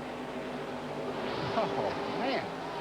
I've had some great race cars on super speedways, but I don't believe that I ever had it covered like Bobby Labonte has right now. He swings by there like he's on a quarter-mile racetrack. Closes up on the leaders. Bobby Labonte coming up on Earnhardt. Ford, Chevy, Pontiac, 1, 2, 3. Working lap 203. There goes Bobby Labonte. Takes the outside line on Earnhardt there. I don't think he's going to have enough to pull him there, though. Earnhardt is very, very smart. When you get behind him, he can get very wide when you try to make the moves on him. 304.5 at 500 miles run. Bobby Labonte closes up on Earnhardt in the 3 car. Mike Hogwood can tell us more about Earnhardt's mount right now. Early in the race, Ken, Dale Earnhardt talking a lot with his crew. They were even talking about the crew being hungry. But when Dale Earnhardt took the lead, and now that he's battling with the leaders, there have been no words exchanged between crew and driver for the last 15 or 20 minutes. This is the way Dale Earnhardt likes to race. He's out there on his own, says he's got the car to do it. Gets covered by Bobby Labonte, and now Dale Jarrett fades to the outside to try to make a run on him. First time, Bobby. Hold on that. Coming up, Bobby Labonte making his move, trying to get in here and pull up on Mark Martin for the lead. You see Dale Jarrett moving there on Earnhardt also. It looks to me that Earnhardt might have a little chassis problem. He's not running quite as well through the corners. You see Jeff Gordon moving up on the outside also. Bobby Labonte hasn't led a lap since lap 102. But he's ready to go for it now. And here comes Dale Jarrett right back into the hunt. Look at Gordon there. That's one of the best against the kid that everybody, I mean, he said that Earnhardt was his hero when he moved into this sport. That was what he kind of gauged anything that he done. If he ever got where he could run with Earnhardt, he thought he was there. And he is doing it very well. You notice Kyle Petty's moved in here also. Kyle Petty right up behind Earnhardt. Put him in 6th spot. The 92-95 winner, Mark Martin, still in front, but closing him down is Labonte. Mike Hogwood. Just talked to crew chief Larry McReynolds of Dale Earnhardt's team, and he says that Dale simply used up his tires trying to hold off Mark Martin. They're now just going to ride it out to the next pit stop and get a fresh set of rubber on. Then they think they can go back and race again. Those tires are used up. Kyle Petty coming to the inside. 207 laps have been completed of the 334 to be run today.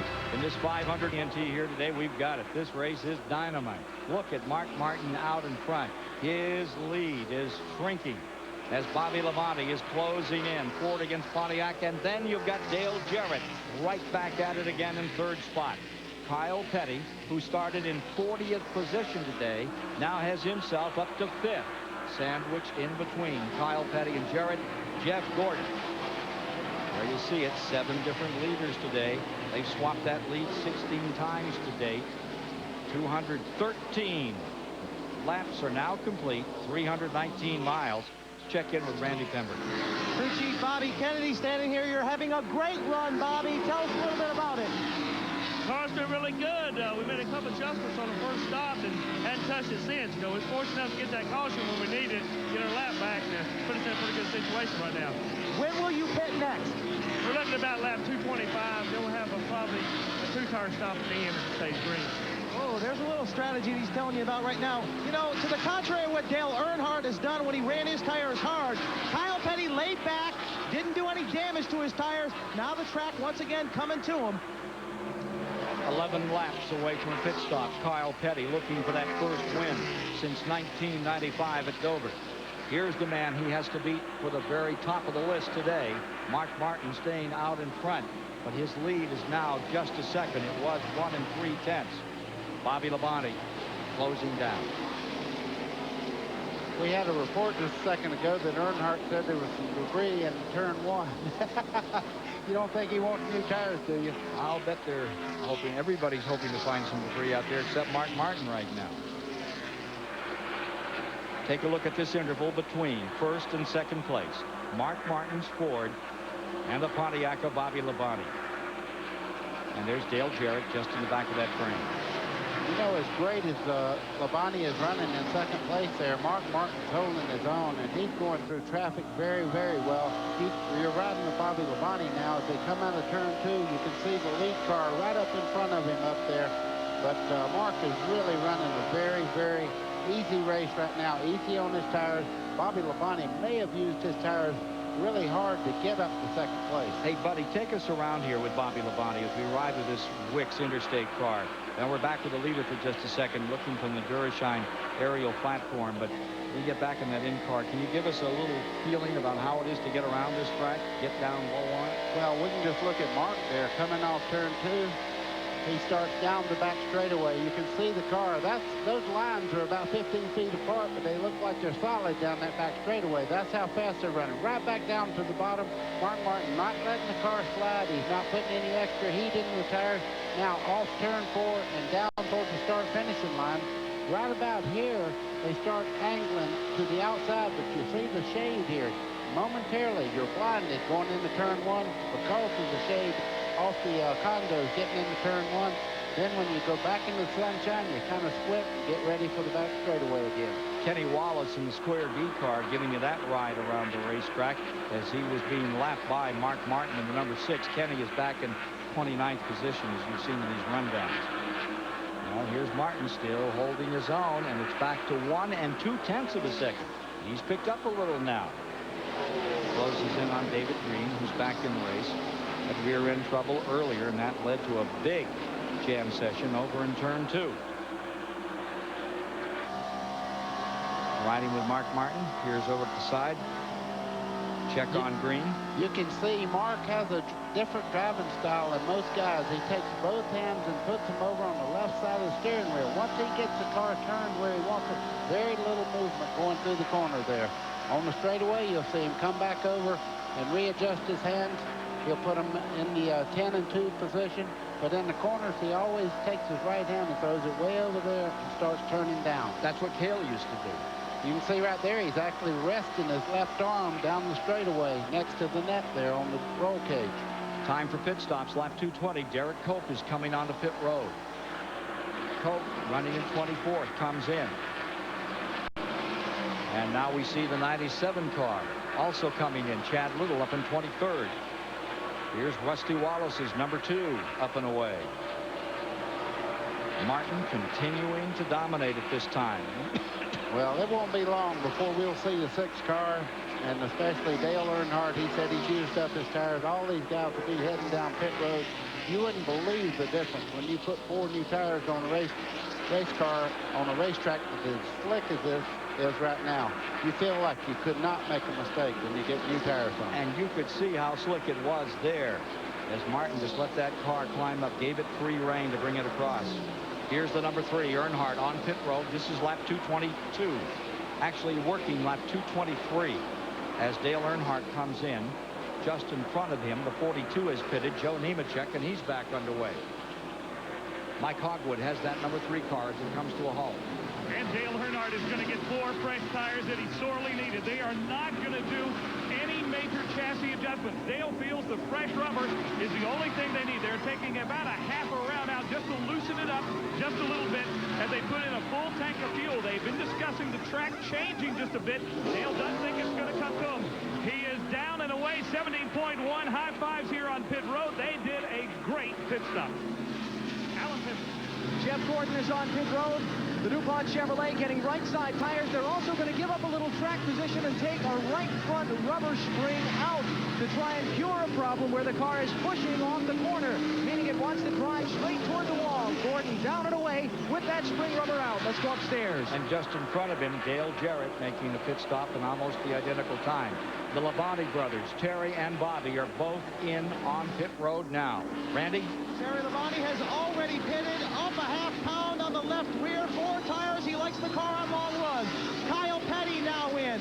1 small wedge adjustment on the right side, 4 tires. Very good pit stop for the Hot Wheels car. Steve Burns. Randy, Bobby Labonte down here, a routine stop. We heard them talk about making an air pressure adjustment. That'll stiffen up the springs. But Bobby Labonte is gone after 4 tires. Kyle Petty's number 44 works his way onto pit road. Bill Elliott is in. Elliott currently in 8th with these pit stops. Mark Martin over there. Mark Martin slowing. Well, no, he looked like he was slowing. He just had the car right down on the white line. I thought he was going to make a stop this time by, but you see him going by great speed there. Martin continuing to lead and draw it out. He's up to 226 laps. Ted Musgrave now in 2nd spot. Benson to 3rd. Grissom to 4th. Michael Waltrip to 5th. As Martin stays out there again. Well, let's talk about this a little bit. This won the race for him in Dover. You can see him slowing. He's getting ready to come down pit road as we speak. Next to last stop for Mark Martin in this 500-mile race. And for just 18 or 19 seconds, he'll turn over the task of keeping this car up in front for those good men on pit road. Let's see what they do. Steve? And to the attention of crew chief Jimmy Fennig, and keep in mind, as we said at the top of the show, Mark Martin and Jack Roush have never won a Winston Cup championship. Steve Meal, the team manager, said let's go with sticker tires. Those are brand new tires. The right side went on quickly. Mark just has a drink of Gatorade. The left sides are on, no chassis adjustment. 20.7 seconds for Mark Martin. Jeremy Mayfield making his pit stop. Martin is back out. So now at the current time, Musgrave would, Musgrave is just pitted. He'll let Benson out in front, Grissom in 2nd. It's going to be very close when the leaders go out on the racetrack. You see Mark Martin going out on the back straightaway as we watch Benson go down the front straightaway in the turn 1. But going down the back straightaway, the guys that just stopped, Bobby Labonte is now going by Mark Martin down into turn 3. Benson taking the lead there in the 30 car, doing a great job today. Another Pontiac for the lad from Grand Rapids, Michigan, Johnny Benson.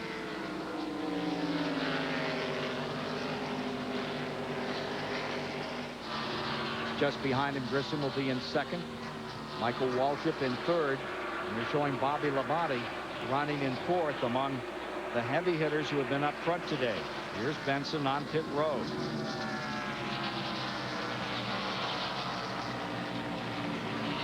Watch this pit stop for Johnny Benson. Gives it up. Grissom, now the leader. Michael Waltrip for the Wood brothers into 2nd. 4-tire change here. See him going with the jack there, 2 pumps. Gets the car up, takes on left. You talk about getting with it. 21 seconds there. That's a very good stop. Bahari Racing Team losing Johnny Benson at the end of the season. So Grissom in the number 41 has a crack at that lead for a moment. Steve Grissom out of Alabama had that terrible wreck in Atlanta, Georgia. Cut the car right in 2. And the 43, Hamilton is in. Randy is there. Well, just a routine stop for Bobby Hamilton, running in 18th place, not having the best day. The King's car isn't, but 4 tires down and away. Just a clean windshield. He's gone. He's away, and we're going to have Michael Waltrip wearing those Wood Brothers colors for a moment out in the lead. And this swap along pit road, green flag condition. Michael Waltrip has just pitted the 21. Kenny Wallace is also pitted. That's the first lap that Grissom has led in the entire campaign of 97. You see the 41 going all the way around, 4 tires on him. Here's the 21 rolling down pit road. Michael Waltrip getting back into it in the Wood Brothers car. And here is your new leader. That'll be Bobby Labonte. Yeah, there's a little shake-up there. Bobby Labonte passed Mark Martin, as I told you just a second ago, and the second-place car now is Dale Jarrett. Mark Martin is all the way back to 3rd now. With Gordon 4th. It looks like Earnhardt 5th and Kyle Petty in 6th. This at lap 232 of 334. A great pit stop by the Joe Gibbs team. May Car and Company getting it done for Bobby Labonte. And that work on pit road in these green flag conditions makes all the difference. Look at Dale Jarrett down to the inside. He's a screamer right now as he tries to close in on Labonte. Kyle Petty's in 6th. Terry Labonte's in 7th. Jeff Burton's back there in 8th. And Bill Elliott in 9th. The Winston Cup Series in their 28th event of 1997. The UAW GM 500 here on TBS. 140,000 plus. Making it the 4th largest city for an afternoon. A beautiful afternoon. A great afternoon to go to a race. Hello. My goodness. I bet he'll never put his finger back in that light socket again. Wow. Watching right now is Bobby Labonte. Stays out in front. Had 19 different leaders thus far in this race.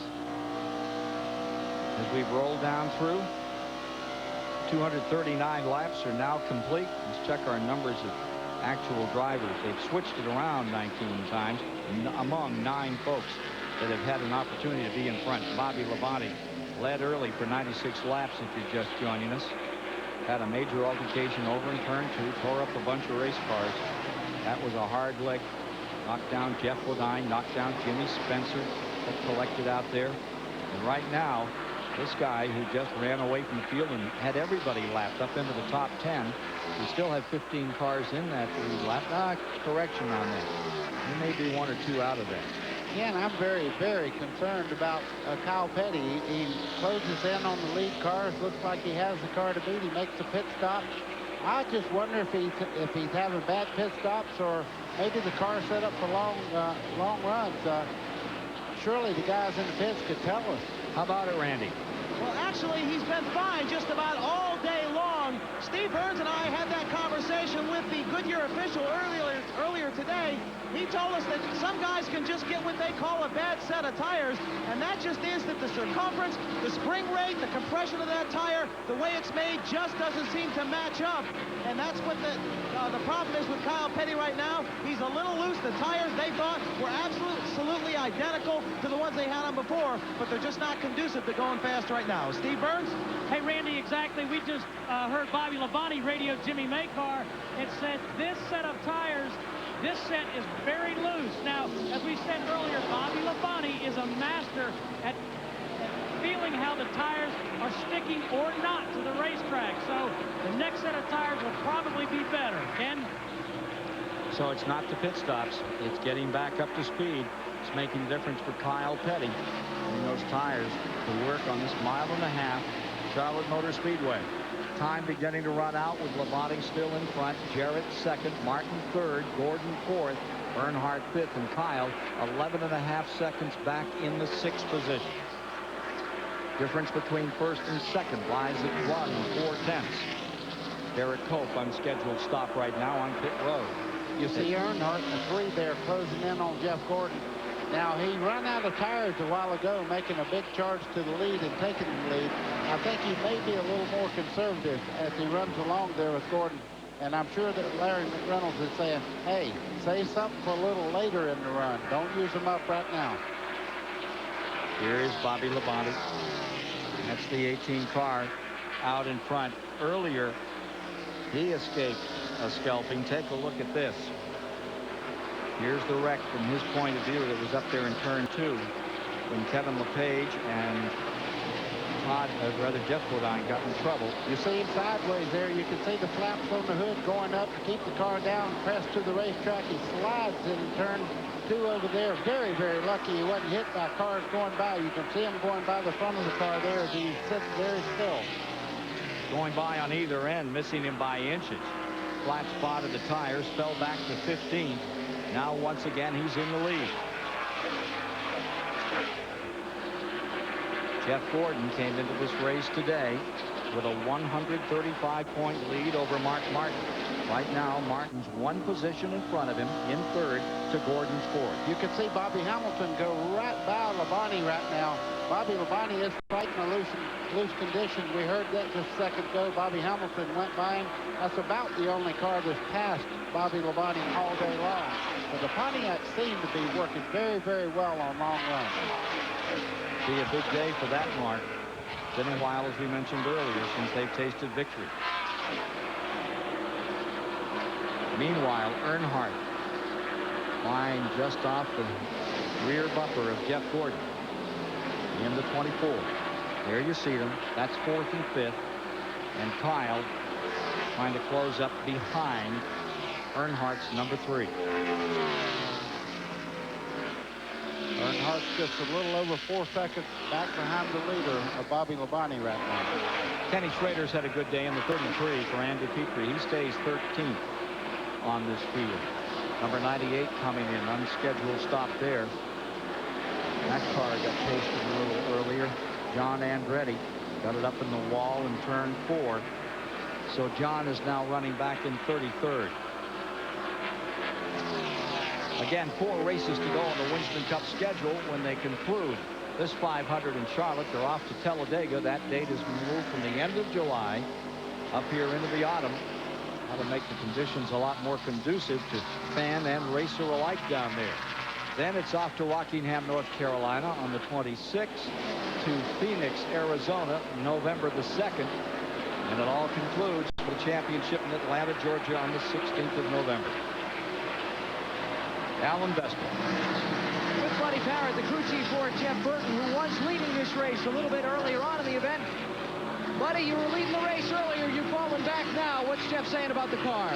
Well, the track's changed quite a bit. We're trying to get a hold of it. We made a big change a while ago, and we're just hoping the thing will come around. We just need something to get caught up. We wasn't real sure that we got the car full on last deal, so I don't know if that's going to play into the strategy or not, but the guys are doing a great job in the pits.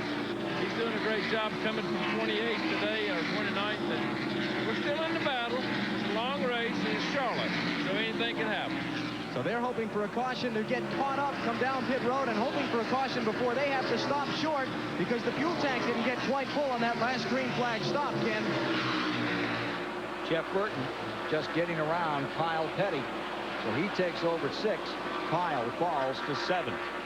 Jeff Burton getting some very good help from Frankie Stoddard in that car. Stoddard seems to have made a lot of difference in the makeup of that team to get this thing percolating to where it won again last week in Martinsville, Virginia on the half mile. That was their first short track win. Well, here's your leader. And let's check that interval. Hey, he may be having trouble, Buddy, but he's just gone to 1 7/10 of a second between first and second, between Labonte and Jarrett. Well, what happens there? You get caught up in traffic. Some of the guys, like Earnhardt knows, they closed it up there to less than 3 seconds, and they got in traffic, and they fell back to 5 seconds now. So how you catch traffic is everything when you're trying to catch the leader. Well, there may be more to that story, and after we take this break, we'll check in with Steve Burns on Bobby Labonte's number 18.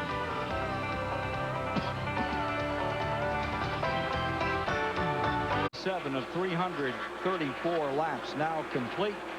We've accomplished 385.5 miles. Bobby Labonte back in the captain's chair in this race, leading out here by just a second.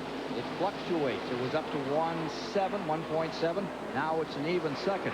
Let's check in with Steve Burns as to how that 18's operating. Hey, Ken, Bobby Labonte is making it look easy, but I'm telling you, he's got his hands full with that number 18 right now. He radioed crew chief Jimmy Makar and said this thing is all over the place as he goes by the 90. And Jimmy Makar said, just hang on, we're going to make our final stop with 45 or 50 laps to go, and that would be about lap 284. Randy? Well, we documented that Kyle Petty got a mismatch or loose set of tires. Terry Labonte is saying the same thing. His tires are going away. Now, I find it interesting that Buddy Parrott sort of blames it on the racetrack. Of course, Buddy, Jeff Burton's crew chief, talking about the fact that this racetrack has changed. Let's go back upstairs. We had 16 cars in the lead lap. You can just erase one of them. You saw Dick Trickle in the number 90 going a lap down as the number 18 continues to take no prisoners. I never argue with crew chief because they're in direct competition. You know, they're talking to their driver. But Bobby Labonte is passing cars on the bottom side of the racetrack in a loose condition. You would normally spin out when you pass cars on the low side. He looked pretty good in the corners to me. Yeah, I like your line about his helmet. He's wearing that Colts helmet today. Yeah, he's already used up one of those horseshoes in that slide over there. But when it's your day, it's your day. And he has been very, very lucky. He could have been wiped out in the wreck earlier today. Yeah, there's that helmet right there. What that horseshoe holds on for him. Speaking about football, let's go to Alan Bestwick. Well, you know, I'm standing down in Jeff Gordon's pit. Many of the racing community around Charlotte are friends with members of the Carolina Panthers NFL team. This is Gerald Williams, defensive lineman for the Panthers. This is Sunday. What are you doing on the racetrack? Well, this is our bye week, and I wanted to be relaxing, and this is relaxation for me. Your Panthers are off this weekend. What's your next game and where? Our next game is in Minnesota against the Vikings, and hopefully we can start out off on a successful month.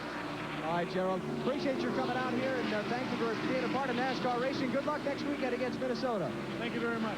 Gerald Williams, a Jeff Gordon fan with many of the other Panthers. Matt Elliott, also one of the Panthers, been hanging around. Wesley Walls, the Panthers tight end, was here in Jeff Gordon's pit earlier, all taking advantage of their bye week in the National Football League to watch some NASCAR racing. It was 1 7/10 of a second between number 18, Bobby Labonte in first, and Dale Jarrett. It's now down to 0.8 of a second. Dale Jarrett is closing in on that leader.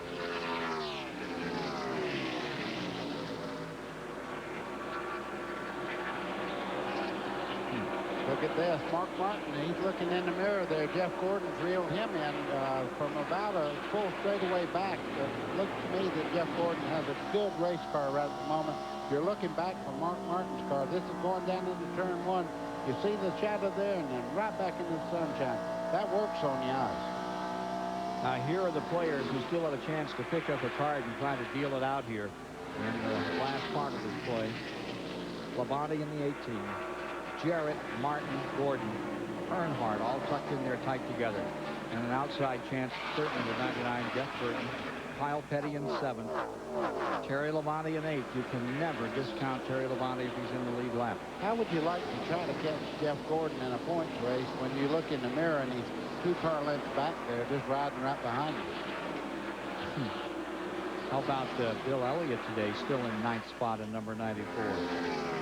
Ward Burton is staying right up in that lead lap in 10th. Johnny Benson having a very good day, currently in 11th. Can't believe that Bobby Labonte has run that car as hard as he has all day, and that car has stood up. When he took off at the beginning of this race, wasn't anything like it on the racetrack. That was the biggest advantage I think we've seen in Winston Cup racing this season. He just decimated the rest of the field. Well, he says he's loose right now, but he ain't real shabby, I'll tell you that. He's got a pretty good race car, but what they're talking about when they say loose, they're talking the back end is trying to pass the front. When you start off in the corner, the rear wheels are not hooking up to the racetrack, and it wants to skate. And boy, I tell you, it's a very uncomfortable feeling when it turns sideways in the middle of the corner. Into the last 100 miles, and what does it feel like in these corners when you've got a day like this? This is very much like we remember those warm Memorial days before they went to a night race. When you get down to that last 100 miles, what is this track like? Ken, you won't believe, the biggest thing you fight is yourself, because you don't want to make a mental error. First off, when you start racing and racing and racing every corner, you're trying to duplicate the perfect lap. All of a sudden, you just have a moment that you kind of lose concentration. All of a sudden, you're in a lane where you haven't run before.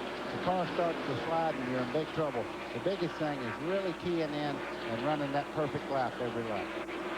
And you have to do that all yourself. Look at the 21 up on the high side. Michael Waltrip in those grand old Wood Brothers colors. At number 21, Michael Waltrip had a great day. Up in 15th out of the 43 starters. And isn't it wonderful to see that car painted in the traditional Wood Brothers colors of Stewart, Virginia? I want to comment on that again.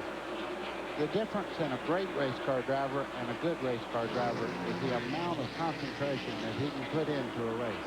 That is the difference. A lot of people have a great ability. They don't have the ability to reproduce that perfect lap every lap. That's what makes this sport so unique, and it's part of the subtlety that is so often overlooked. Can't overlook that number 21 right now. Doesn't that bring back memories, buddy? You know, I'm glad to see the nose of that car and realize it's white. I looked at the back of that thing, but I really never got that shot. David Pearson in 1973 drove that car so very, very great. And I mean, I think he was 14-time pole winner here at Charlotte. I mean, anytime David Pearson crawled through the window of that Mercury, he was a winner, man. I tell you, the Wood Brothers, they were great in the pits. That was a complete race team. Yeah, take a look at some of that video from the past of some of those great champions. Cale Yarborough, remember the great victory he had with this team of the Wood Brothers when he took the checkers in 68 at Daytona 500. A.J. Coit, 72 at Daytona, and then again at Atlanta, and then David Pearson, as you mentioned, with so many great victories.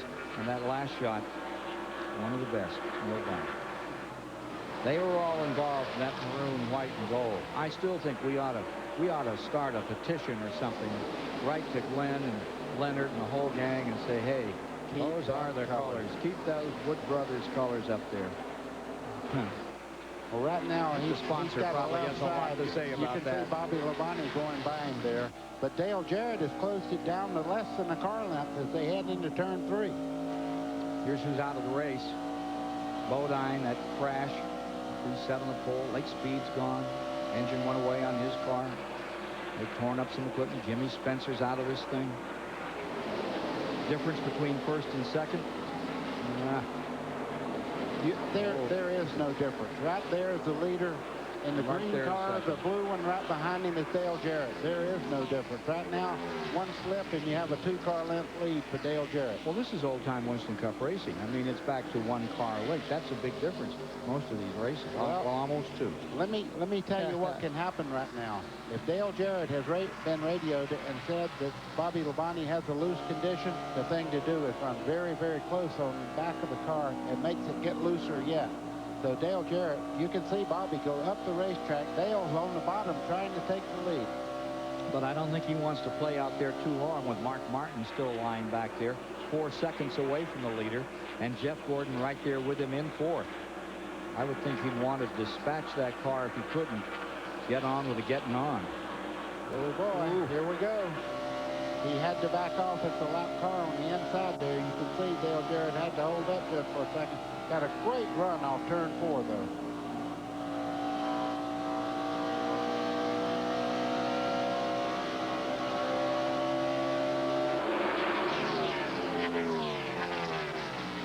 Handling condition on the 18, negative. The 88 trying to get around. And closing ever closer, Mark Martin. It was 4.5 seconds. Now it's 4.1 back to 3rd. Situation 275 with 334 laps complete. Brings your mileage factor to 412.5 down. You can see Jarrett taking a look on the outside. What he's doing now is just worrying him. I think he may have made the move going into turn 3 there. Got him covered. Into first place once again goes Dale Jarrett. And back comes Bobby Labonte, trying it outside as Joe Gibbs looks on. Watches his driver settle back into second spot.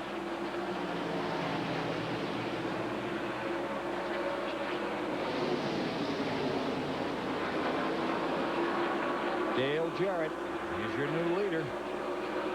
Lives right up the road here in Hickory, North Carolina. Third in the Winston Cup points. And closing down. Look at this, a mirror image. You see the 6 car there.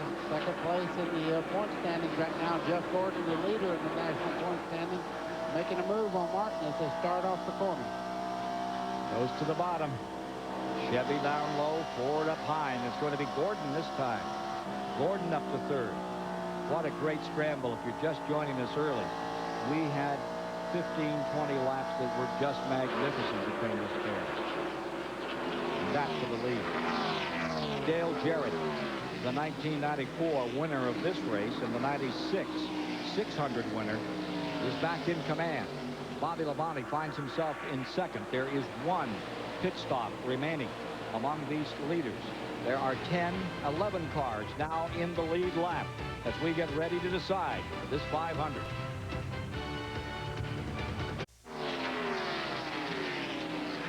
Approximately 75 miles left to run in this one.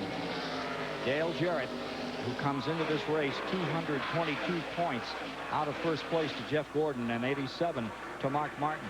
Right now commanding the 38th annual UAW GM 500. Here's Dale closing up behind Kenny Wallace in the 81 and the number 22. Now that's one of those Burton boys. And Ward Burton is currently being shown in 6th. Now the reason that he's up, the 99 has pitted just a moment ago. Jeff Burton and also Kyle Petty is pitted. Those are happening a little earlier than we might have anticipated. Ricky Craven's on pit road at the present time. Joe Nemechek, Hut Strickland coming back out as well. Hut involved in that action early. 35 position for him. Bobby Labonte, or Terry Labonte, just makes the pit stop. Terry Labonte up on pit road, way up toward the entry. He is being shown in 9th spot as he makes his stop. And they can go home from here. 285 of 334 laps have been completed.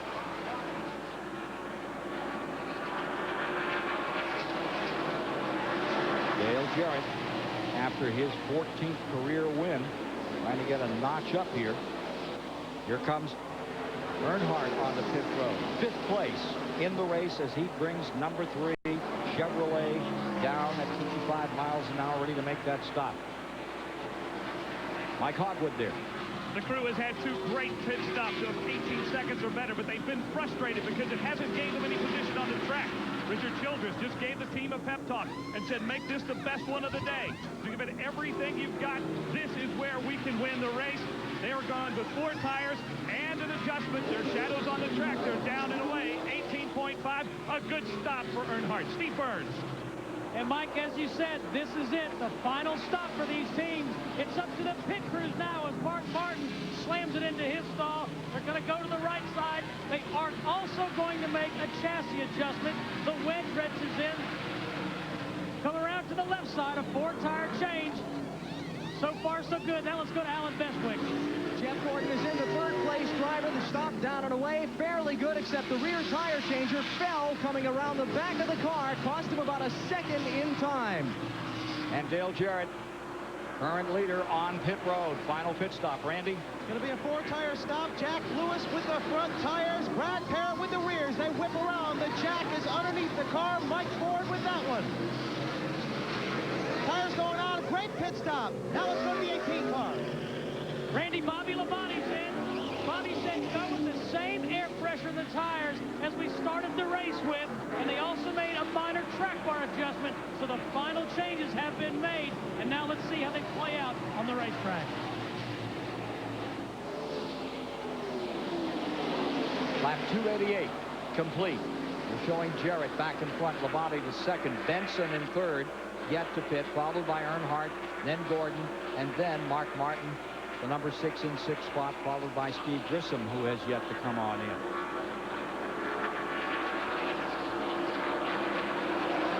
Dale Jarrett. Conscientious job by that Quality Care Thunderbird team out here today. Robert Yates and company with Todd Parrott as crew chief. They may have thought this one out just right. Here's Kyle Petty. Go a lap down, buddy. He's just about to go a lap down, and that's what happens. He had that one bad set of tires, or whatever's wrong right now. He's not able to hold him off at all. You see Dale Jarrett going to the outside there, threading the needle in between the lap car there.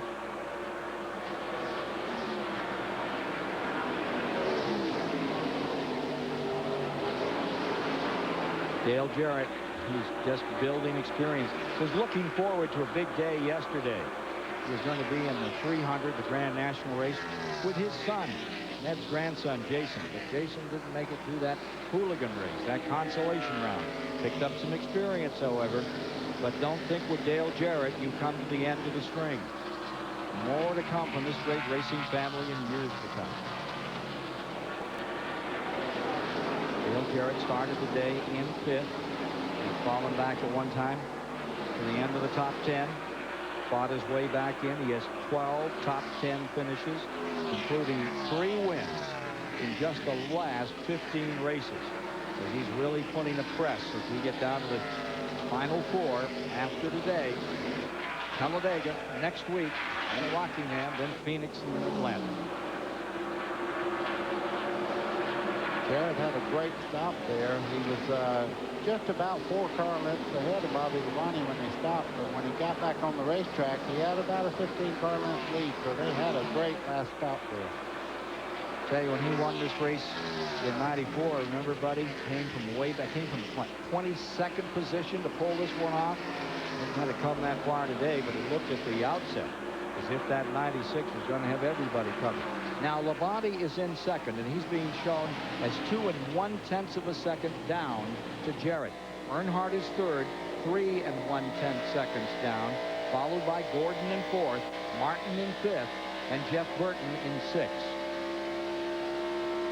That's where it will be decided. Those are the cars in the lead lap as we come to lap 294. Here's your race summary. 9 leaders, 20 lead changes today, 4 cautions. Off to a great start, record-breaking pace.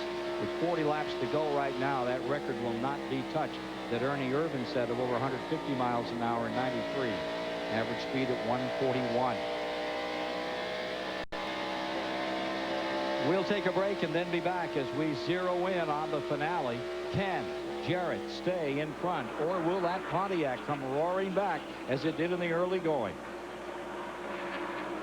It's time quickly for the Auto Weekend Racing.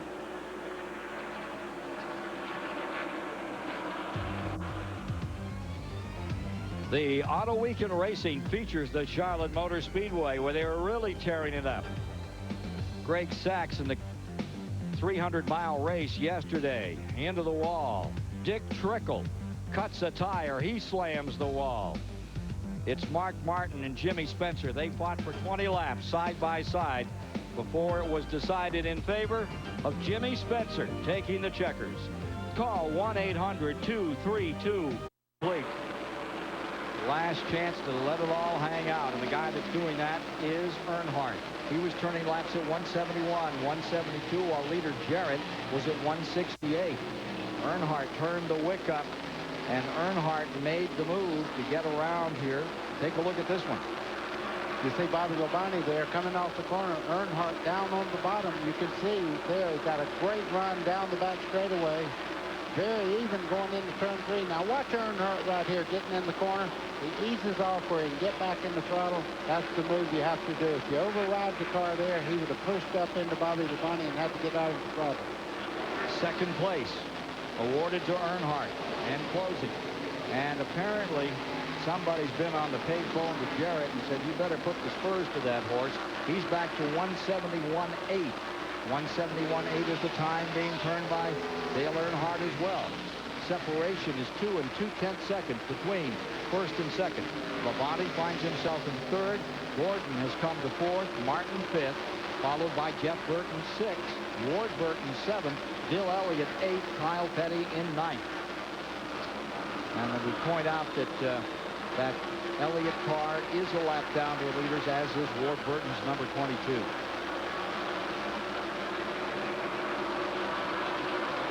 Here's Earnhardt. You think he's burning that rubber off or not? Yeah, he's getting with it pretty good right now. But let me tell you, Earnhardt's got that turret out in front of him up there. He's turned it up.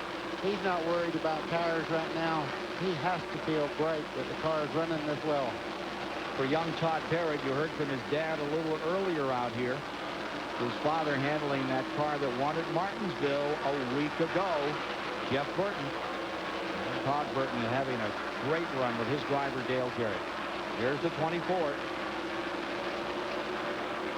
Here's the 24 coming across. And remember, Gordon is in fourth with more information about how he's running. Here's Alan Bestwood. Well, Ken, Gordon has got about a car length or two on Mark Martin running right behind him. They were side by side for about 3 laps around a little while ago. Gordon has managed to hold off Martin for that spot. What does that mean? Well, if the race finishes the way it is right now, they will come to a draw in points at the end of the day because Martin has led a lap and gets 5 bonus points. Gordon has not. Let's go to Randy Pemberton. Well, Todd Parrott up on top of the toolbox will pull him down. Todd, he's gaining on you a little bit. Can you hold him off? I sure hope so. You know, it's been a long time since Earnhardt won a race, and I know he's hungry for one. Been running really strong the last couple of weeks. Just hope he's got a little something saved up out there in that Ford Quality Care car. Okay, everybody's hearts are with Earnhardt, but Todd would certainly like to see his driver go to victory lane. Mike Hogwood. We're here with Larry McReynolds. Larry, has Dale got anything for him? Can he catch him? I don't know. Dale's awfully strong, the 88 car, and I think a lot's going to depend on these last 25 laps where he catches lap traffic and where we catch it. Cars is pretty strung out right now, and of course a caution could throw all that out of the equation, and we'd have a new race. But we just have to see what happens. But then I got to thank Bob Riley, you know, who worked hard on his car, and the guys back at the shop, and we just keep getting better every week. Well, they're better today, and now this crew can only hope that their driver can somehow catch that 88. Can Earnhardt do it, or will it be his 3rd straight second-place finish and leave the question of when he will win that race again at number 55 at Talladega, Alabama? Here's the 88.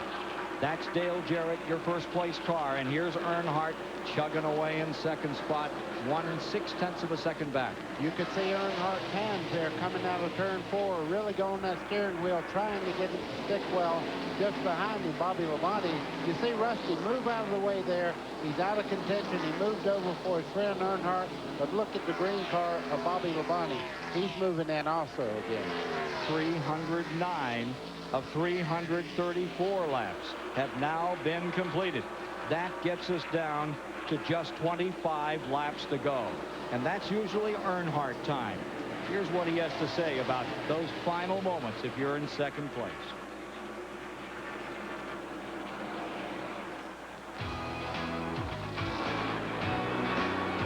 Boy, I pity the guys in front of me the last lap if I can get close to him. The old smile is back. And he's there.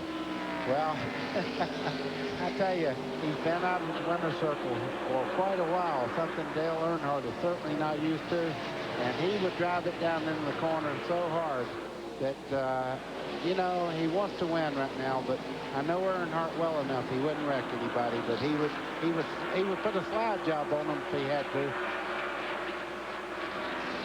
Jarrett, Earnhardt, Labonte, Marlin. Front 4, Gordon 5th. Earnhardt eats a 10th off that Jarrett lead. And Bobby Labonte is staying right with him. There you see Bobby Labonte. Todd Bodine set in the pole of a 184 for this race. Led the first 9 laps, the next 96 laps. It was this car, the number 18. Looked like he was just going to mow the field down. Had just about everybody left. Then, big wreck in turn number 2. Tore up a bunch of cars, and Bobby Labonte was the luckiest man here as he went sideways, sliding through it. Check that interval. That's back to Bobby Labonte. Here's Earnhardt, now shown as 1 5/10. He picks up another 10th on Jarrett. You see Jarrett there. He's trying to get under Ted Musgrave going into turn 3. Musgrave gives him plenty of room, goes way up. Jarrett right on the white line. That's a familiar sight. That car really worked well on the bottom part of the racetrack.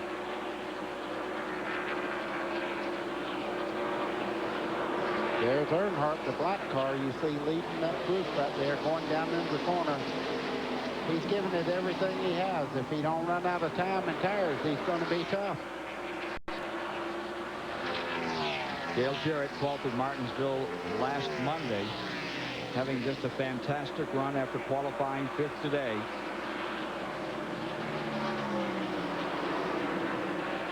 Moments ago, that number 3 car. Whoa!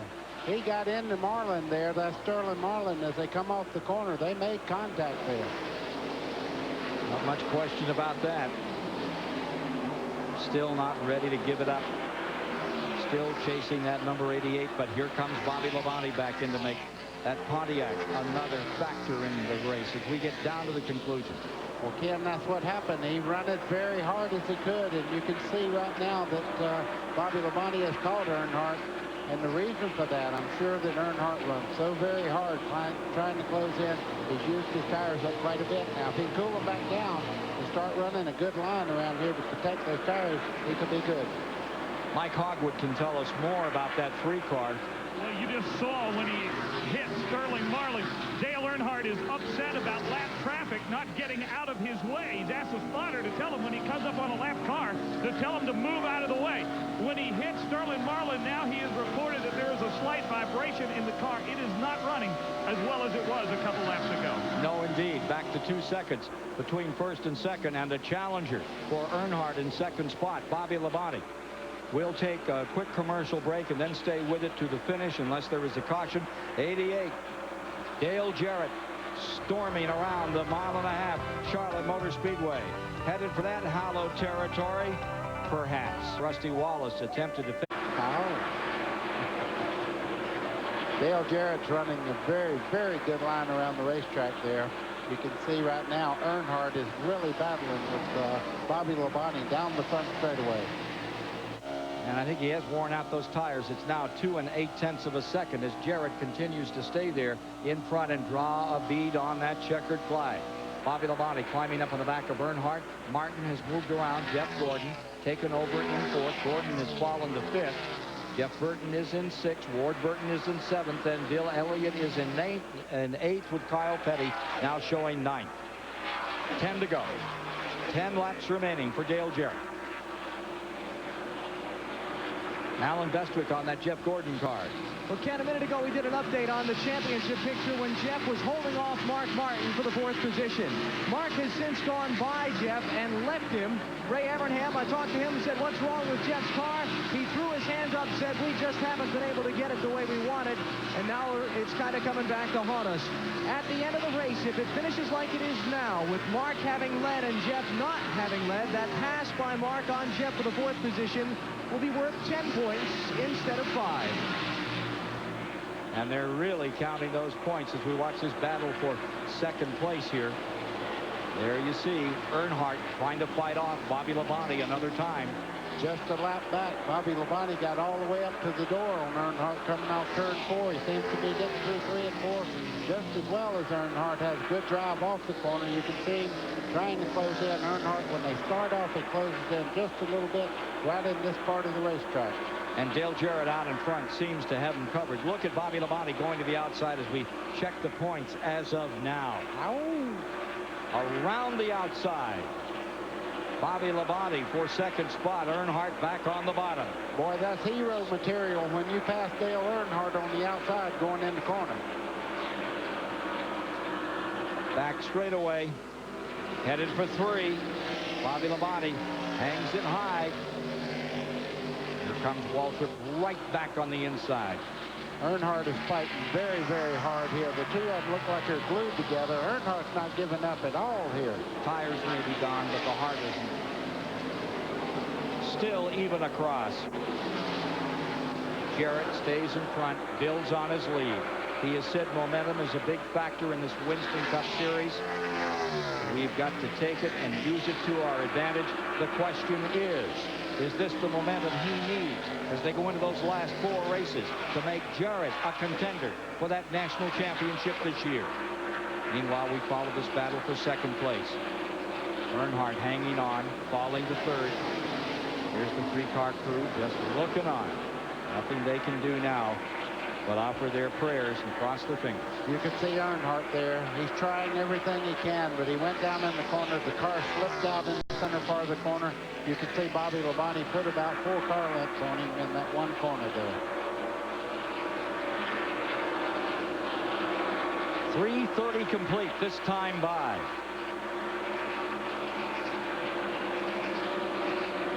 Final 4 laps coming up for Dale Jarrett. And you always talk about all the sounds you hear, all the worries you have. But I got to tell you, for Dale Jarrett, Todd Parrott, Robert Yates, and that whole crowd, it all becomes reality now. They've got the lead. They're continuing to build on it by over 4 seconds.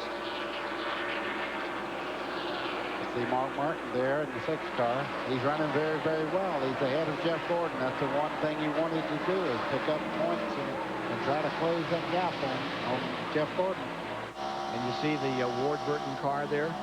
It's down the lap with Bill Elliott. 4th place is Mark Martin, the 94 winner of this 500. He gave it a great shot today. Gave us a great race yesterday with Jimmy Spencer in that Grand National competition. It's been a tremendous weekend here. The Saturday race just spectacular. And today, it's been a surprise about every 100 miles. We thought we had it covered with the effort of Bobby Labonte in that Pontiac. And all of a sudden, this car, number 88, has proven to be the car to beat. With 3 laps to go, I know that there's one person, this man's dad, I guarantee he has to be the proudest guy in the world, Ed Jarrett, one of the best. He's watched his son start out on short tracks at Hickory, move in, win major races. Dale Jarrett is a complete race car driver now. Good patience. He understands how to work on the car. He has a crew chief he thinks so much of. What a team. Saw him give a wave to Jeff Green as Green gave ground and let him through. Labonte and Earnhardt 2nd and 3rd, and Martin is in 4th. Gordon is in 5th as we get down to the end of this one. And we've seen him go right to here, and then something goes poof, and the whole thing goes away. That's not what Dale Jarrett wants right now. That's exactly what Bobby Labonte in the 18 is looking for, and Earnhardt in the 3. Hasn't Earnhardt given a great accounting for himself today, buddy? He certainly has. He has the heart. Sooner or later, they're going to hook it up. This race car is good. We're in the final lap, Ken. White flag is down. Dale Jarrett making that final lap around the 1.5 miles of the Charlotte Motor Speedway in the UAW GM 500. Down he comes off turn 4. Dale Jarrett's 6th win of the year, 14th of his career, is decided this afternoon. He led 5 times, 85 laps, including that final 58 in a row. Dale Jarrett pulls it off. Yes, indeed, he did it. Spotters up on the roof, crowd up on their feet to congratulate a local driver from just up the road. Dale Jarrett of Hickory, North Carolina, has won the 38th annual UAW GM 500. Randy's down there with the crew chief right now. Guys, you have to be elated. Todd Parrott, congratulations. Dale Jarrett's 6th win of the season. What can I say? You know, just a great job by this whole race team. They've done a super job all weekend. We never give up, and you know, we've got a race car driver like Dale Jarrett, and I guess the good Lord was with us today. You know, we had a good race car. You know, it was off just a little bit, and with 2 pit stops left, the dropped the jack and the left front spring rubber was laying on pit road, and from there on the car was perfect. So just one of those days. Sometimes you got to be good, sometimes you got to be good and lucky. They were both today. Plastic Coat, the official spray paint of NASCAR, proud to sponsor the Winning Finish Award, presented to Todd Parrott. Plastic Coat presents $3,000 to the crew chief of the highest finishing Winston Cup team participating in Plastic Coat's award program. At the end of the year, the crew chief with the best average finish will be receiving $50,000. Congratulations today to Todd Parrott and that great crew. Take a look at the top 10 as we go to break, and then we'll meet the winner, Jarrett, in victory lane at Charlotte Motor Speedway, defeating Bobby Labonte, Dale Earnhardt, Mark Martin, Jeff Gordon, Burton Elliott, Ward Burton, Kyle Petty, and Johnny Benson. With Steve Burns and your winner, Dale Jarrett. And Dale Jarrett's 6th win of 1997, the 2nd time he's won the October race here. Dale, how'd you guys do it? Just a great race car. We made some changes this morning. Todd Parrott and I sat last night in my motorhome for quite a while. Debbie's sorry he was late getting home for supper. It did pay off, though. But just an awesome car. I want to say hello to my Uncle Jim, who's in the hospital, not doing too well. Jim, hope you get better soon. We're thinking about you, bud. Thank God for a safe race. Just thank God for the talents that he's given these guys that I work with week in and week out. And I want to say hello to Kelly and Zachary and Natalie and Carson. Natalie and Carson were in a gymnastics meet today. Hope y'all did as well as I did. Dale, you grew up right up the road. How special is it to win at Charlotte? These races are all so big. How about here at Charlotte? Yeah, all of them are big, but here at Charlotte's really special. You know, I grew up around here. Got a lot of fans here, a lot of family here. This is just a class place to come race, and I think that makes it even more special. And it's a difficult racetrack to get around. These guys give me cars like this, it makes it easier. Congratulations, a great team effort. Let's go to Alan Bestwick. All right, we're with the runner-up in the race, Bobby Labonte. Bobby came back from a spin earlier in the race and an amazing recovery to second spot. First, tell me about the spin. What happened? Well, I knew there was a wreck there, but I didn't realize there was a lot of oil down there, and a couple guys got wrecked in the oil really in front of me, and I was trying to keep cars behind me a lap down and just wanted to make sure I had to race. I really wasn't even looking, and saw the oil and the guys wrecked in front of me, so I had to lock it up and just turn right and held my breath and put my head down and just hope for the best. And it stopped and took off. Had a couple flat tires and it really didn't hurt the car at all. Just kind of one of those deals. Did it take you too long to get back through the traffic to have a shot at winning? No, I mean, we just took our time, and you know, the car was really pretty good all day, and we just, you know, ended up right there at the end. You know, the only time we showed loose all day was the last set of tires, and you know, the time before that we always showed a little bit of buildup on the right front, and you know, that's just a gamble you got to take. All right, Bobby, great run back up through the pack for second spot. Let's go back upstairs. Second win, 500. Happy father there, Ned Jarrett. Been such an influence on this man, and his mother, Martha. They've got to be pleased with the performance of their son today. Robert Yates has won 3 of the last 8 500 events. 3 different drivers. The great Davey Allison in 1990, Ernie Irvin in 1993. And Jarrett does it in 97 today. And we'll wrap things up when we return.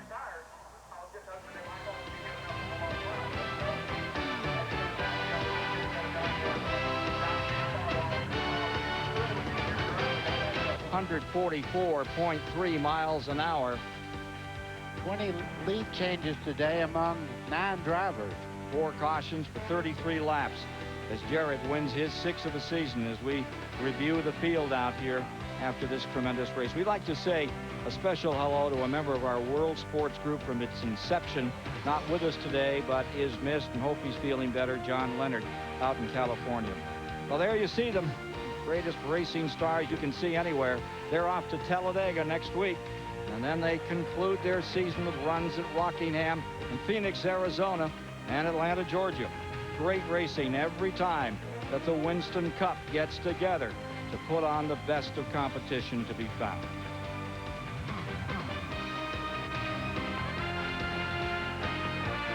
Take a look at the points, buddy. You see Jeff Gordon there holding on to the lead. Mark Martin only 125 points back. Dale Jarrett only 197 points back. He's not out of it yet. Tie right there, Burton and Jarrett, as they try to close ground, and Jarrett made a big move. Phoenix, November 1st, Goodwrench Delco Battery 300. Join us Saturday, November 1, for the Battle in the Desert as the Craftsman Truck Series heads to Phoenix for the Goodwrench Delco Battery 300. Live at 3:35 p.m. That's right here on TBS. And coming up next on TBS, it's the WCW Pro Wrestling taking on the New World Order here on the Superstation. That's it for today, folks. For Steve Burns, Alan Bestwick, Randy Pemberton, and Mike Hogwood, and Buddy Baker, the 67 winner of this event, I'm Ken Squire. Congratulations to Dale Jarrett. Don't feel any pressure, he says, being the son of a racing champion. I just look at things as they are, and I do my best. What a great job he did today.